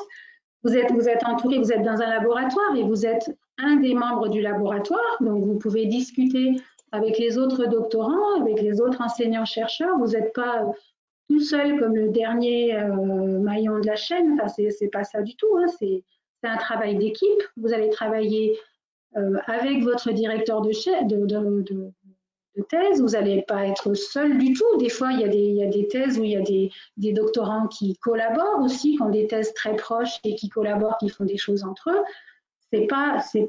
Faut pas s'imaginer que vous êtes tout seul dans votre bureau et que vous voyez de temps en temps un tuteur qui va vous donner des directions. C'est pas du tout comme ça que ça se passe. Faut pas que ça vous fasse peur si c'est ça, si vous imaginez que la thèse c'est ça. Et c'est pour ça, allez discuter avec des doctorants et vous allez voir que ça se passe pas du tout comme ça. Nous avons une question qui se pose très fréquemment d'ailleurs. Oui. Faut-il absolument faire un master recherche pour faire une thèse? Pas forcément, ça dépend des écoles doctorales. Il y a certaines écoles doctorales qui demandent aux ingénieurs d'avoir fait aussi un master recherche pour montrer qu'ils ont des aptitudes à la recherche. Il y a d'autres écoles doctorales qui ne le demandent pas obligatoirement, mais par contre qui vont demander quand même de montrer que vous avez essayé de faire de la recherche. Enfin, vous avez déjà eu une première expérience qui montre votre aptitude à la recherche. Vous avez fait un stage, vous avez fait des projets, des choses comme ça. Donc c'est pas une obligation. En tout cas, si vous l'avez, c'est toujours un plus, ça c'est sûr. Ça peut être, certaines écoles doctorales le demandent obligatoirement. Et notamment, par exemple, à l'étranger, ça peut être demandé, par exemple. Mais je sais qu'il y a des écoles doctorales en France aussi qui l'imposent. Donc ça dépend, il faut se renseigner au cas par cas. Merci Christine Prel. Alors, je passe à la prochaine question. Alors, à l'instant, il y en a tellement, je me suis un peu perdue, pardon. Oui, alors, quel est le plus gros challenge auquel on est confronté lorsqu'on effectue une thèse? Il y en a plein en fait. Le plus gros challenge, c'est de rester, comment dire, par exemple, c'est pouvoir résister à l'échec. Enfin, faut être conscient. C'est une des compétences qu'on acquiert pendant la thèse et auxquelles on n'est pas forcément confronté quand on a été, entre guillemets, uniquement étudiant ingénieur. C'est d'être confronté à l'échec. Donc, vous allez avancer dans vos travaux et puis à un moment donné, vous allez être bloqué. Donc, forcément, on prend un grand coup au moral. Mais, encore une fois, on est entouré, hein, on n'est pas tout seul. Donc, il faut rebondir, il faut trouver une autre voie, trouver une autre façon de faire, etc. Et donc, c'est cette forme-là d'acceptation de l'échec et de la façon de rebondir pour aller plus loin, pour continuer, etc. Je pense que c'est un challenge important et ceux qui arrivent au bout de la thèse comprendront ce dont je parle. Ça peut paraître difficile, hein, ça peut peut-être faire peur, mais en tout cas, une fois qu'on a vécu ça, je pense que c'est une arme supplémentaire qu'on a pour travailler plus tard. C'est un gros challenge. Je pense que ça, c'est quelque chose d'important. Il y a aussi, on envoie je vous ai dit qu'on rédigeait des articles, on envoie ça dans des journaux pour être publié, c'est relu, et puis des fois, on nous refuse l'article. Ça aussi, on prend un grand coup au moral. Donc là, il faut se remettre en question, rédiger les choses différemment, refaire des travaux complémentaires. Donc voilà, on a une succession comme ça de petits échecs, de choses plus ou moins agréables. Mais au final, voilà, on avance au coup par coup et à la fin, ça vaut vraiment le coup. Donc c'est des gros challenges, c'est d'arriver à faire sa petite contribution malgré toutes les difficultés. C'est pas simple, hein, sinon ça serait pas des travaux de thèse, hein, si c'était des choses simples qu'on vous demandait. Ça serait, voilà, le gros challenge, c'est d'arriver à avancer et d'arriver au bout de 3 ans à remplir toutes les conditions, à faire une synthèse et voilà. C'est ça, je pense. Merci Christine Prel. Alors, nous avons une autre question qui se pose très souvent parmi les étudiants en master. Pour débuter une thèse dans un laboratoire, faut-il obligatoirement avoir fait un stage dans le même domaine d'application? Encore une fois, non. Je pense que c'est plus facile parce que vous montrez que vous avez déjà travaillé pile poil dans ce domaine. Donc là, vous montrez plus facilement que vous êtes adapté, que vos compétences et vos connaissances sont adaptées au sujet de thèse. Mais encore une fois, si vous arrivez à prendre du recul par rapport aux expériences précédentes que vous avez eues, par rapport à la formation que vous avez eue, et que vous arrivez à convaincre les directeurs de thèse que même si vous avez fait des choses un petit peu différentes, ce que vous avez appris pendant ce stage-là, additionné avec les compétences que vous avez acquises pendant votre formation, vous êtes capable de les mettre au service du sujet, c'est possible aussi. Donc, c'est pas, faut pas déjà avoir résolu la question pour être prise pour être pris en gros. C'est ça le truc. Encore une fois, c'est votre capacité de persuasion. Si vous êtes vraiment motivé, avant de vous présenter un sujet de thèse, je vous conseille d'aller lire aussi des publications qui sont liées. Souvent dans les sujets de thèse, à la fin, il y a des références qui sont données. Donc allez les consulter. Renseignez-vous sur les travaux qui sont menés aussi dans l'équipe du chercheur qui propose le sujet de thèse. Et puis comme ça, essayez un petit peu de proposer des choses, encore une fois, il faut être proactif. Donc si c'est pas parce que vous n'avez pas fait traité exactement le même problème, travaillé sur le même sujet dans votre stage, que vous ne pourrez pas être pris pour un sujet. Mais il faut que vous arriviez à montrer que voilà, vous avez tout ce qu'il faut pour vous mettre sur ce sujet. Encore une fois, le chercheur, il a cette capacité d'auto-formation. Donc, si vous manque quelque chose, vous aurez la capacité à vous former pendant la thèse pour compléter ce qui vous manque. Merci Christine Prel. Alors, prochaine question. Quelles sont les qualités principales ou les traits de caractère à avoir pour savoir si l'on est fait pour une thèse? Donc, il y a cette fameuse résistance à l'échec là qui est importante. Alors, on ne le sait pas forcément initialement si on n'a pas été déjà confronté à ça, mais voilà, c'est une capacité particulière. Après, il faut aimer ne pas se contenter juste du premier résultat et puis dire c'est bon, j'ai obtenu ce résultat, ça y est, c'est fini. Non, il faut toujours essayer de comprendre, d'améliorer les choses, d'aller plus loin, de compléter. Il y a vraiment cette façon d'aimer savoir poser un problème et vraiment le comprendre dans sa globalité, pas juste se limiter à c'est bon, ça marche, je m'arrête là. Essayer d'aller toujours un peu plus loin, d'améliorer, de trouver d'autres pistes d'amélioration, etc. Donc il y a voilà, ce côté-là.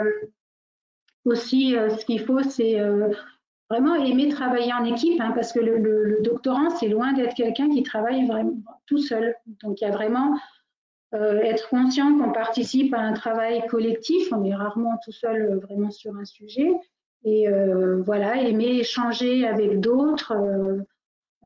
Quand on est en doctorat, on passe des heures aussi à discuter avec son directeur de thèse, avec d'autres doctorants, échanger des idées, ça vous donne des idées, partager des choses, partager vos découvertes, voilà. Tous ces traits-là sont vraiment importants, je pense. Merci beaucoup, Christine Prel. Alors, la prochaine question, alors c'est une participante qui se demande s'il est possible de faire une thèse à l'étranger quand on n'est pas bilingue. Ça va être plus difficile. Alors bilingue, on ne vous demande pas d'être complètement bilingue non plus, mais il faut que vous puissiez échanger avec les gens de votre laboratoire et au moins votre directeur de thèse. Donc il faut que vous arriviez à parler, voilà. Mais encore une fois, si vous savez parler anglais, dans tous les laboratoires, on parle la langue locale et au moins l'anglais. Donc, si vous savez parler l'anglais, ça peut aller. Si vous parlez pas bien l'anglais, ça va être difficile. C'est sûr, il faut que vous puissiez échanger. Vous ne pourrez pas travailler tout seul. Et puis après, il faudra rédiger aussi. Donc, si vous êtes à l'étranger, vous allez rédiger dans la langue du pays ou en anglais. Donc, c'est sûr, si vous voulez aller à l'étranger, il faut parler au minimum anglais, c'est sûr. Très bien, merci Christine Prel. Alors, prochaine question. Alors cette personne s'interroge sur une question qui se pose d'autant plus en ces temps de crise sanitaire. Est-il possible de préparer une thèse en ligne? Donc j'imagine entièrement en ligne. Ça va dépendre, ça va dépendre des sujets. Si vous avez, moi ça me paraît pas forcément super intéressant, mais si vous avez une thèse qui est uniquement théorique et uniquement où il y a de la simulation, des choses comme ça, vous avez besoin que d'ordinateur. Oui, si vous avez une thèse expérimentale, c'est sûr que ça sera pas le cas. Par contre, si vous êtes uniquement en ligne et vous ne croisez personne dans les laboratoires, là, vous allez vous retrouver dans la situation où vous êtes tout seul, vous ne voyez personne et c'est pas la thèse rêvée non plus. Hein. Mais il y a des sujets qui s'y prêtent plus ou moins à faire des choses à distance. Mais bon, il faut quand même un minimum de relations avec son directeur de thèse et avec les autres membres du laboratoire. Merci Christine Prel. Alors, prochaine question.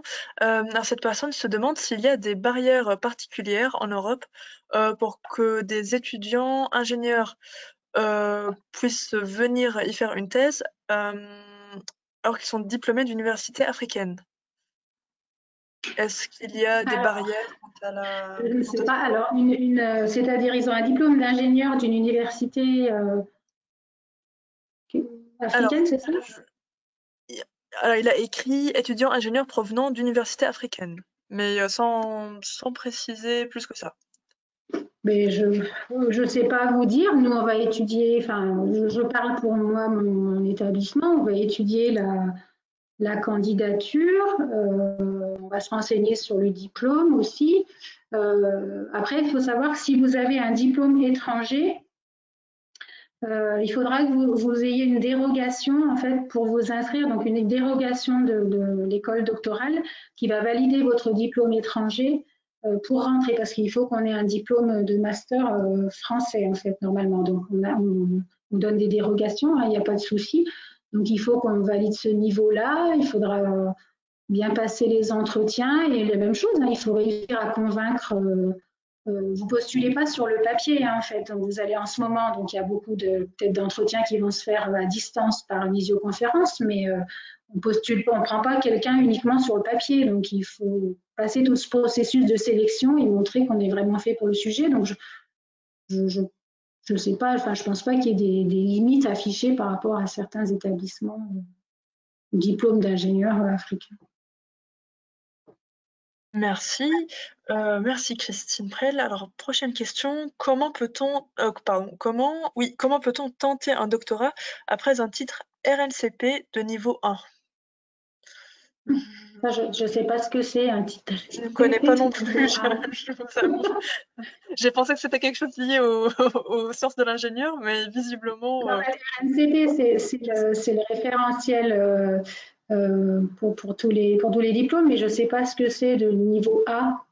Vous pourrez m'envoyer un mail et je réfléchirai. Mais là, tout de suite, je ne sais pas répondre. Peut-être que c'est un niveau I, mais je dirais plutôt que c'est un niveau 1, un chiffre. J'avais compris A. Non, c'est 1, niveau 1. Ah, d'accord. Mais je sais, enfin, je saurais pas vous répondre là tout de suite. Mais par contre, je peux me renseigner, voir ce que c'est, et je pourrais répondre. Si la personne m'envoie un mail, je pourrais répondre. D'ailleurs, je rappelle à tout le monde que l'adresse mail de Christine Prel est affichée sur la diapo. Et là, c'est en bas à droite. Donc, n'hésitez pas à lui envoyer un mail. Alors, je passe à la question suivante. Donc, cette personne se demande ce qui pourrait se passer si, à l'issue du doctorat, on n'arrive pas à atteindre nos objectifs. Si on n'aura pas atteint nos objectifs. Eh bien, vous ne pourrez pas soutenir et vous n'obtiendrez pas votre diplôme de doctorat. Donc, ça c'est une possibilité. Si vous y mettez, si vous travaillez bien, si vous êtes dans des bonnes conditions, etc., en général, ça se termine bien. Mais il y a des personnes qui découvrent qu'elles ne sont pas faites pour faire de la recherche. C'est pour ça que c'est important de bien vérifier ça avant de commencer le doctorat. Et du coup, pour qui ça se passe pas bien. Et donc, au final, vous aurez une expérience quand même de recherche, mais vous ne la validerez pas par un diplôme. Donc ça, c'est vraiment dommage. Hein. C'est vraiment valorisable que si vous atteignez le diplôme, hein, c'est clair. Mais il y a quelques cas qui n'arrivent pas jusqu'au bout. Donc ça, c'est sûr. Hein. Quand vous rentrez en doctorat, vous n'avez pas l'assurance d'arriver jusqu'au bout. En revanche, si vous travaillez bien, si vous investissez bien, En général, ça se passe bien quand même, hein, il n'y a, a pas de problème. Mais il y a quelques cas où ça ne va pas jusqu'au bout. Merci Christine Prel, pardon. Je signale que nous avons encore beaucoup de questions. Je vais essayer de vous les poser rapidement, et peut-être de les résumer un peu.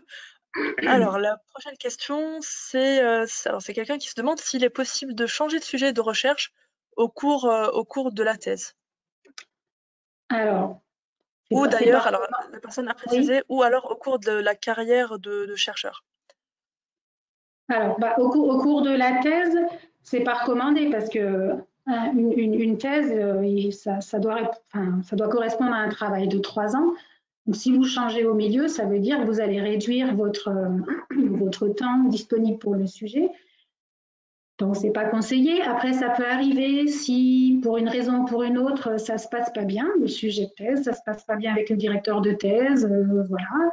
Donc, il y a des fois, on a eu des réorientations de sujets comme ça pendant la thèse, avec parfois un allongement du financement, voilà, quand c'est possible. Mais en général, c'est quand il y a un souci.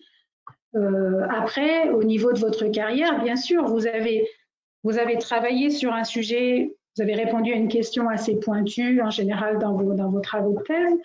Ça ne veut pas dire que toute votre vie, vous allez travailler sur cette question-là, en fait. Vous avez acquis une façon, une méthode de travail. Donc, après, cette méthode-là, vous pouvez les mettre au service d'autres sujets. Donc, tout au long de votre carrière, moi, je ne fais pas exactement la même chose que ce que je faisais pendant ma thèse. C'est clair que ça a évolué. Et avec cette capacité d'auto-formation, vous avez une capacité aussi à faire évoluer vos travaux de recherche. Donc non, vous n'êtes pas cantonné à faire toujours la même chose que ce que vous avez fait. Et justement, c'est ça qui est important quand on fait un doctorat, c'est de prendre conscience qu'on est capable de s'adapter à beaucoup de sujets au final.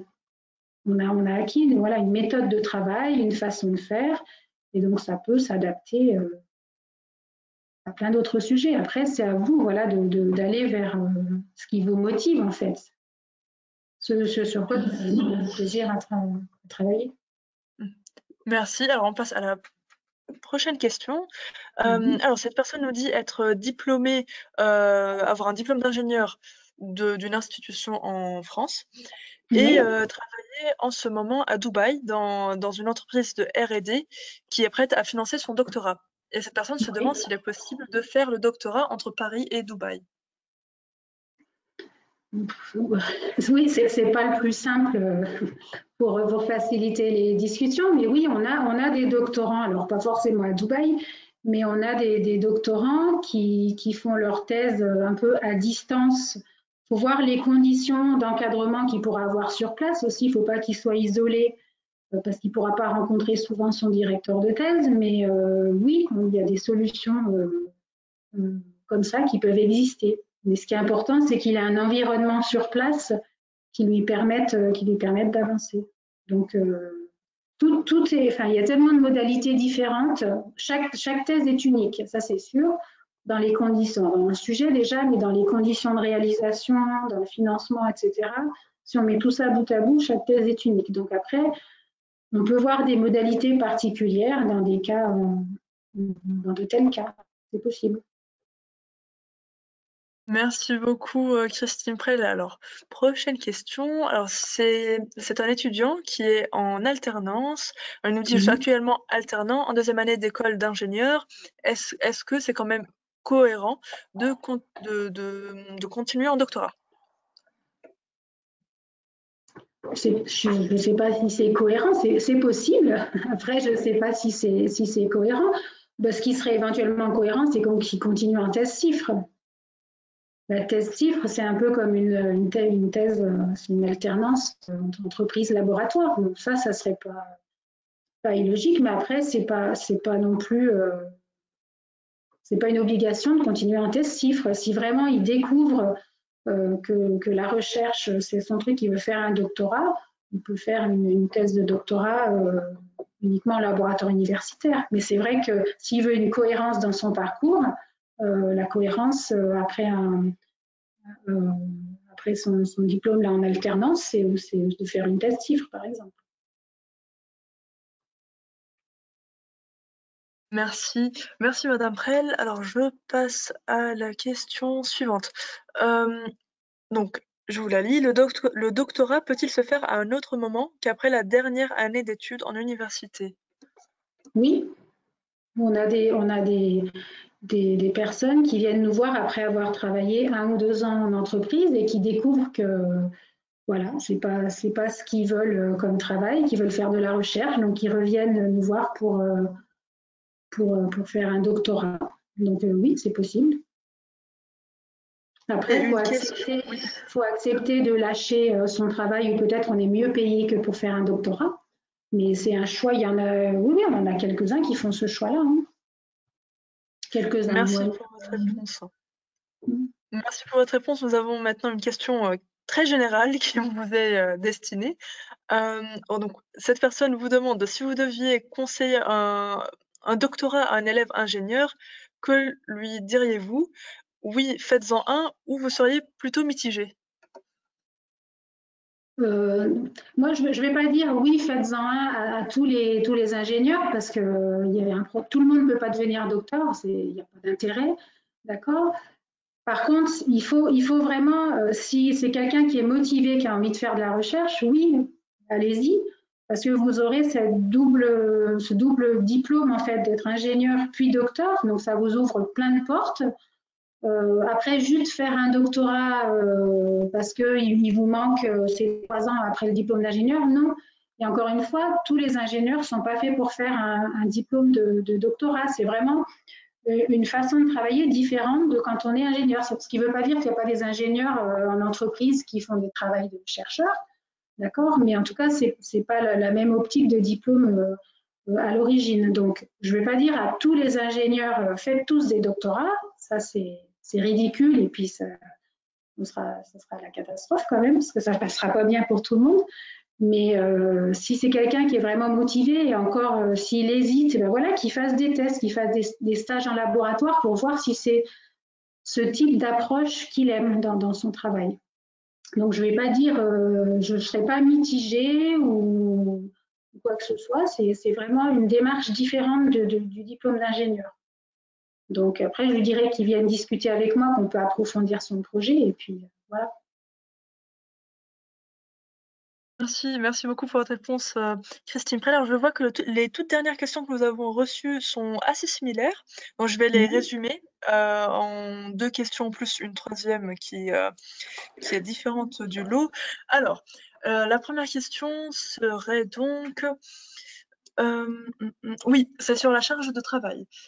Donc ces personnes se demandent si la charge de travail pour un thésard ne serait pas supérieure ou inférieure d'ailleurs à celle d'une personne qui travaille dans le secteur privé.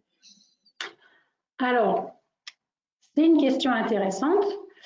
Je pense qu'il ne faut pas sélectionner, même d'aller travailler dans le privé ou d'aller faire une thèse, voilà, avant peut-être éventuellement d'aller dans le privé après. Faut pas sélectionner en disant je vais aller travailler là parce que ça me fera moins de travail. Enfin, pour moi, c'est une motivation qui est très moyenne quand même, d'un côté ou de l'autre. Euh, je pense que votre doctorat, il sera vraiment intéressant. N'oubliez pas que c'est une expérience professionnelle, mais vous êtes aussi en formation. Donc, si vous n'y mettez pas l'énergie qu'il faut, c'est un investissement important, je ne le nie pas, hein, mais après, moi je vois dans mes doctorants, ils ne passent pas leur temps à travailler non plus, hein, ils font d'autres choses en dehors, ils ont une vie en dehors. Il ne faut pas non plus imaginer que le doctorant, il travaille jour et nuit, c'est pas ça non plus. Mais par contre, si vous travaillez uniquement 7 heures par jour en disant j'ai un contrat qui est à 7 heures par jour, votre doctorat, il ne va pas être terrible non plus. Donc, il faut vraiment, vous êtes en formation, donc il faut vraiment s'investir un maximum pour que votre doctorat, il ait de la valeur, qu'il soit assez consistant. Ça, c'est sûr, ça demande un investissement important. Mais, et votre doctorat, c'est un projet personnel. Donc, il sera ce que vous en ferez aussi. Donc, si vous investissez peu, ben, votre doctorat, il sera léger, on va dire. Si vous investissez vraiment, et ben, ça sera quelque chose de vraiment intéressant que vous pourrez après aller vendre pour trouver un travail. Donc, si votre intérêt, c'est de dire je vais là où ça me demandera le moins de travail, même dans l'industrie, je ne suis pas sûre que ça soit une bonne approche d'aller travailler là-bas parce que ça va vous demander moins d'investissement. Mais voilà, c'est quelque chose dans lequel c'est un projet personnel. Donc, si vous n'y investissez pas, il ne vaudra pas grand-chose, votre projet personnel. C'est la même chose. Merci Christine Prel. Alors, je vous pose une autre question qu'on retrouve dans plusieurs interrogations que nous ont posées les participants. Alors, la question c'est que faire si on ne trouve pas de thèse qui nous correspond ou si on ne trouve pas de stage de recherche en fin d'études de master qui soit adéquat à ce qu'on voudrait faire. Est-ce que ça vaut le coup de faire un nouveau master? Ou est-ce qu'on peut tenter autrement pour trouver une thèse? Voilà. Autrement, il faut que vous alliez discuter s'il y a des sujets de thèse qui vous intéressent, mais que vous n'avez pas pu faire un stage en laboratoire ou quelque chose comme ça. Il faut aller discuter avec la personne qui propose le sujet de thèse, si c'est vraiment rédhibitoire ou avec l'école doctorale. Voilà. Sinon, effectivement, refaire un master, c'est possible, mais après, ça ne vous garantit pas que vous trouverez forcément un stage qui vous convient. J'ai pas de réponse toute faite pour vous dire, voilà, la solution, c'est ça et ça. Ce qu'il faut, c'est être un maximum ouvert, regarder partout, être mobile. Pour certains, je sais que c'est pas forcément facile, mais voilà, être guidé vraiment par l'intérêt du sujet plutôt que par la facilité locale, on va dire. Si c'est vraiment ce que vous voulez, si c'est une thématique particulière qui vous intéresse, voilà, faut pas hésiter à se déplacer, à aller chercher les choses, mais j'ai pas de solution miracle. Si vous n'arrivez pas à trouver un sujet de stage qui vous convient, oui, vous pouvez faire un deuxième master derrière pour compléter votre formation aussi. Mais je suis désolée, je n'ai pas de solution magique. C'est tout à fait normal et compréhensible. Merci Christine Prel. Alors, je vais vous poser les toutes dernières questions que nous avons reçues avant de clôturer le webinaire. Alors, cette personne nous demande si l'on travaille sur une thèse que l'on a choisie et que l'on a faite en autodidacte sans s'être inscrit en doctorat, est-il toujours possible de la faire reconnaître? C'est inattendu comme question. Oui, ça c'est assez difficile. Alors, si c'est par la VAE, peut-être, mais il faut que vous montriez les travaux, peut-être par la voie de la VAE. Mais sinon, une thèse, ça se fait dans un cadre bien particulier. Si c'est une reconnaissance de travaux précédents, ça sera par la voie de la VAE. Effectivement, je pense que cette personne parlait de la VAE. Donc, ce serait sa réponse, j'imagine. Il faut aller contacter. Alors, tous les établissements n'offrent pas cette possibilité pour le doctorat, mais regardez l'UTC le fait, par exemple. Mais voilà, regardez les établissements qui offrent cette possibilité de doctorat par la VAE. Après, c'est pas un chemin facile non plus, la VAE. Faut se méfier. Faut pas croire qu'on donne le diplôme comme ça facilement. Il y a plein d'étapes, plein de réflexions. Donc c'est pas simple non plus, mais c'est une possibilité. Oui, on reconnaît des travaux qui ont été faits auparavant. Donc je pense que c'est la bonne solution. Merci Christine Prel. J'espère que cette réponse aura aidé la participante. Très bien. Alors, je vais vous poser les 3 dernières questions. Alors, est-ce que c'est vrai que les doctorats sont mieux valorisés à l'étranger qu'en France? Alors historiquement, oui, les doctorats sont plus reconnus. Je vous dis que c'est le plus haut diplôme, voilà, qui est reconnu au niveau mondial. Hein. Donc ça, c'est clair. Vous dites que vous avez un doctorat, tout le monde sait ce que c'est au niveau partout à l'international. En France, historiquement, le poids des écoles d'ingénieurs est très fort. Donc le diplôme d'ingénieur est très fort. Et donc le diplôme de doctorat était moins bien vu, entre guillemets, même si c'est un niveau supérieur. C'est en train d'évoluer, en fait, parce que les entreprises ont de plus en plus d'échanges internationaux avec d'autres entreprises. Et donc, quand vous devez discuter avec un docteur allemand, par exemple, si en face, vous n'avez pas un docteur, parfois, ça peut être bloquant. Donc, c'est en train de venir petit à petit en France. Il y a certains postes où on recherche des docteurs. Donc, ça peut être bloquant. Donc, historiquement, c'était peut-être moins bien reconnu. Je pense que ça évolue. Merci Christine Prel. Alors, prochaine question. Donc, avant-dernière question, nous venons de recevoir à l'instant une toute dernière question. Alors, cette personne nous demande, pour l'admission en thèse, les notes obtenues pendant un cursus ingénieur ont-elles la même importance que celles obtenues pendant un M2? Oui, on regarde tout, hein.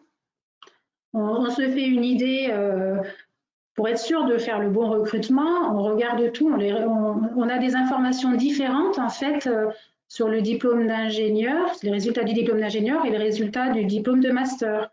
Et donc dans le domaine des sciences pour l'ingénieur, c'est intéressant de voir comment le candidat s'est débrouillé dans les deux formations. Donc oui, on regarde un peu tout. Après, je parle encore une fois pour mon école doctorale. C'est peut-être différent pour les autres écoles doctorales, mais je pense que plus on a une idée large de la personne, plus on a d'informations, plus on est apte à cerner si cette personne fera l'affaire pour le sujet proposé. Merci Christine Prel. Alors, avant-dernière question, comment éviter le burn-out si on s'investit trop? Et ça, c'est quelque chose, alors, effectivement, c'est quelque chose de très important et quelque chose sur laquelle les écoles doctorales sont très vigilantes. Effectivement, donc je vous ai dit qu'il faut beaucoup s'investir dans ces travaux de thèse sans aller jusqu'au burn-out. Là, c'est pas gagné. Donc, il y a des garde-fous. Enfin, on fait attention de plus en plus à ça. On donne la parole aux doctorants. D'où l'intérêt aussi d'être dans des associations de doctorants. Vous pouvez partager ce que vous êtes en train de vivre et puis voir que peut-être vous y allez un peu trop fort par rapport à d'autres, de prendre du recul régulièrement, ne pas faire que ça non plus. On est tenté de dire je veux avoir le maximum de résultats, donc je travaille, et puis à un moment donné, ça ne tient pas. Donc, c'est des choses qu'on voit arriver, enfin, qui arrivent de temps en temps, ces histoires de burn-out, mais comme dans d'autres métiers aussi. Donc, c'est des choses sur lesquelles on est vigilant. Donc, il faut travailler beaucoup, il faut s'investir, mais il faut prendre du recul aussi sur son travail. Donc, il faut faire des pauses de temps en temps. Voilà, quand vous avez un contrat doctoral, vous avez un nombre de jours de congé, comme dans tout contrat de travail, et donc vous pouvez vous reposer régulièrement. Voilà, vous ne passez pas non plus vos jours et vos nuits à travailler. Par contre, vous êtes en train de faire une expérience, une journée, et puis elle n'est pas terminée à 17h, et ben vous allez travailler un peu plus tard, et puis vous allez rédiger un petit peu, passer une partie du week-end à rédiger un article, parce qu'il faut rendre l'article avant telle date, et voilà. Mais ça ne sera pas comme ça tous les week-ends, d'accord? Il y a des moments, mais comme en industrie, hein, il y a des moments où on travaille plus que d'autres, parce qu'il y a des échéances, et puis après, ça se relâche un peu, etc. Mais effectivement, il faut faire attention au burn-out, mais voilà, qui arrive aussi dans d'autres métiers. On est vigilant là-dessus. Merci Christine Prel. Alors, toute dernière question, enfin presque, parce que on en a une toute dernière cette fois, c'est bon, promis, c'est la toute dernière, qui s'est rajoutée donc. Alors cette personne nous dit: «Je termine mon stage ingénieur en janvier 2022». Donc c'est une question qui concerne les délais d'inscription, tout ça. Et donc elle se demande: «Est-il plus judicieux de postuler pour octobre 2022 ou les écoles doctorales peuvent reculer le début d'une thèse?» Ça dépend, ça va être une histoire du début de financement. Donc on peut décaler des débuts de thèse, c'est possible. Ce qu'il faut, c'est aller discuter. Il faut aller rencontrer les personnes pour savoir ce qui est possible de faire. Ça va dépendre, il y a des financements où on doit dépenser l'argent avant telle date et donc il faut qu'on commence maximum 3 ans avant. Voilà, donc là, on ne pourra pas démarrer plus tard que telle date.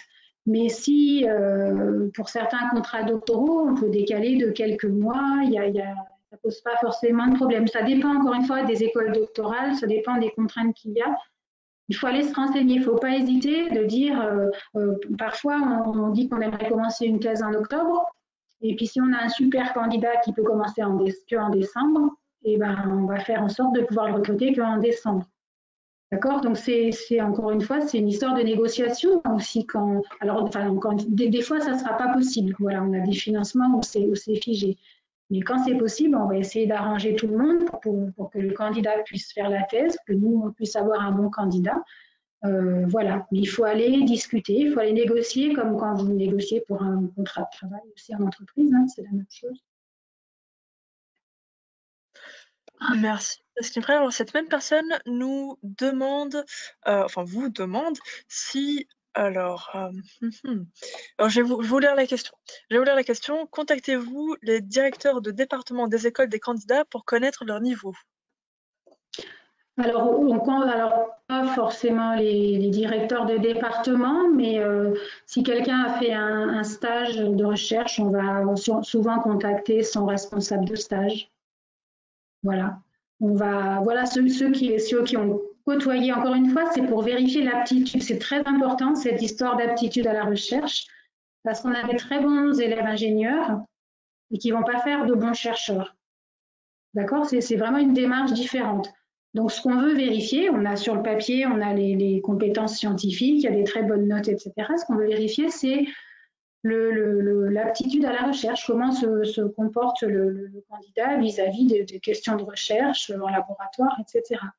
Donc, ça peut arriver qu'on contacte, oui, les responsables de stage ou quelqu'un qui l'a suivi lors d'un projet pendant ses études. Ça peut arriver, c'est pas systématique, mais on essaye de prendre le maximum de précautions pour pas que la thèse s'arrête prématurément ou qu'on n'aille pas jusqu'au bout. Mais c'est aussi nous pour ne pas prendre de risques vis-à-vis du candidat, mais aussi pour le candidat pour qu'il ne s'engage pas dans quelque chose pour lequel il n'est pas fait. Merci, Christine Prel. Alors, avant de vous poser la toute dernière question, non, ça c'est vraiment la toute dernière question, je peux vous l'assurer. Je vais juste repréciser, donc rappeler à tout le monde que ce webinaire sera effectivement disponible en replay très prochainement, je dirais aujourd'hui. Tout va dépendre de notre plateforme GoToWebinar et de notre connexion Internet. Donc, je vous précise parce que je reçois cette question dans le chat. Je l'ai reçue il y a 2 minutes. Donc, toute dernière question maintenant pour vous, Christine Prel. Oui. Alors, cette personne aimerait savoir s'il y a des tests techniques qui sont effectués pour évaluer le candidat. Je pense que certains directeurs de thèse font passer des tests, de résoudre un petit problème, de lire un article et d'en faire un résumé. Encore une fois, ce n'est pas systématique, mais oui, c'est des choses qui se font. De faire un résumé d'un article, d'expliquer ce qu'on a compris d'un article scientifique. Voilà, donc oui. Eh bien, très bien. Eh bien, avec cette réponse, merci Christine Prel, nous clôturons la séquence questions-réponses très enrichissante et très riche. Merci à toutes et à tous d'avoir assisté. Merci d'avoir posé autant de questions. C'était super intéressant. Et merci Christine Prel pour cette présentation et pour vos réponses. Merci à vous. Merci. Eh bien, il ne me reste plus qu'à vous souhaiter à toutes et à tous une très bonne journée. Il est 12h20 et donc bon appétit également. Et à bientôt. Et n'hésitez pas donc à vous poser les bonnes questions et à postuler éventuellement. Voilà. Pourquoi pas. Bien, bon courage à tous et à toutes d'ailleurs pour celles et ceux d'entre vous qui souhaiteraient s'engager dans une aventure de thésard.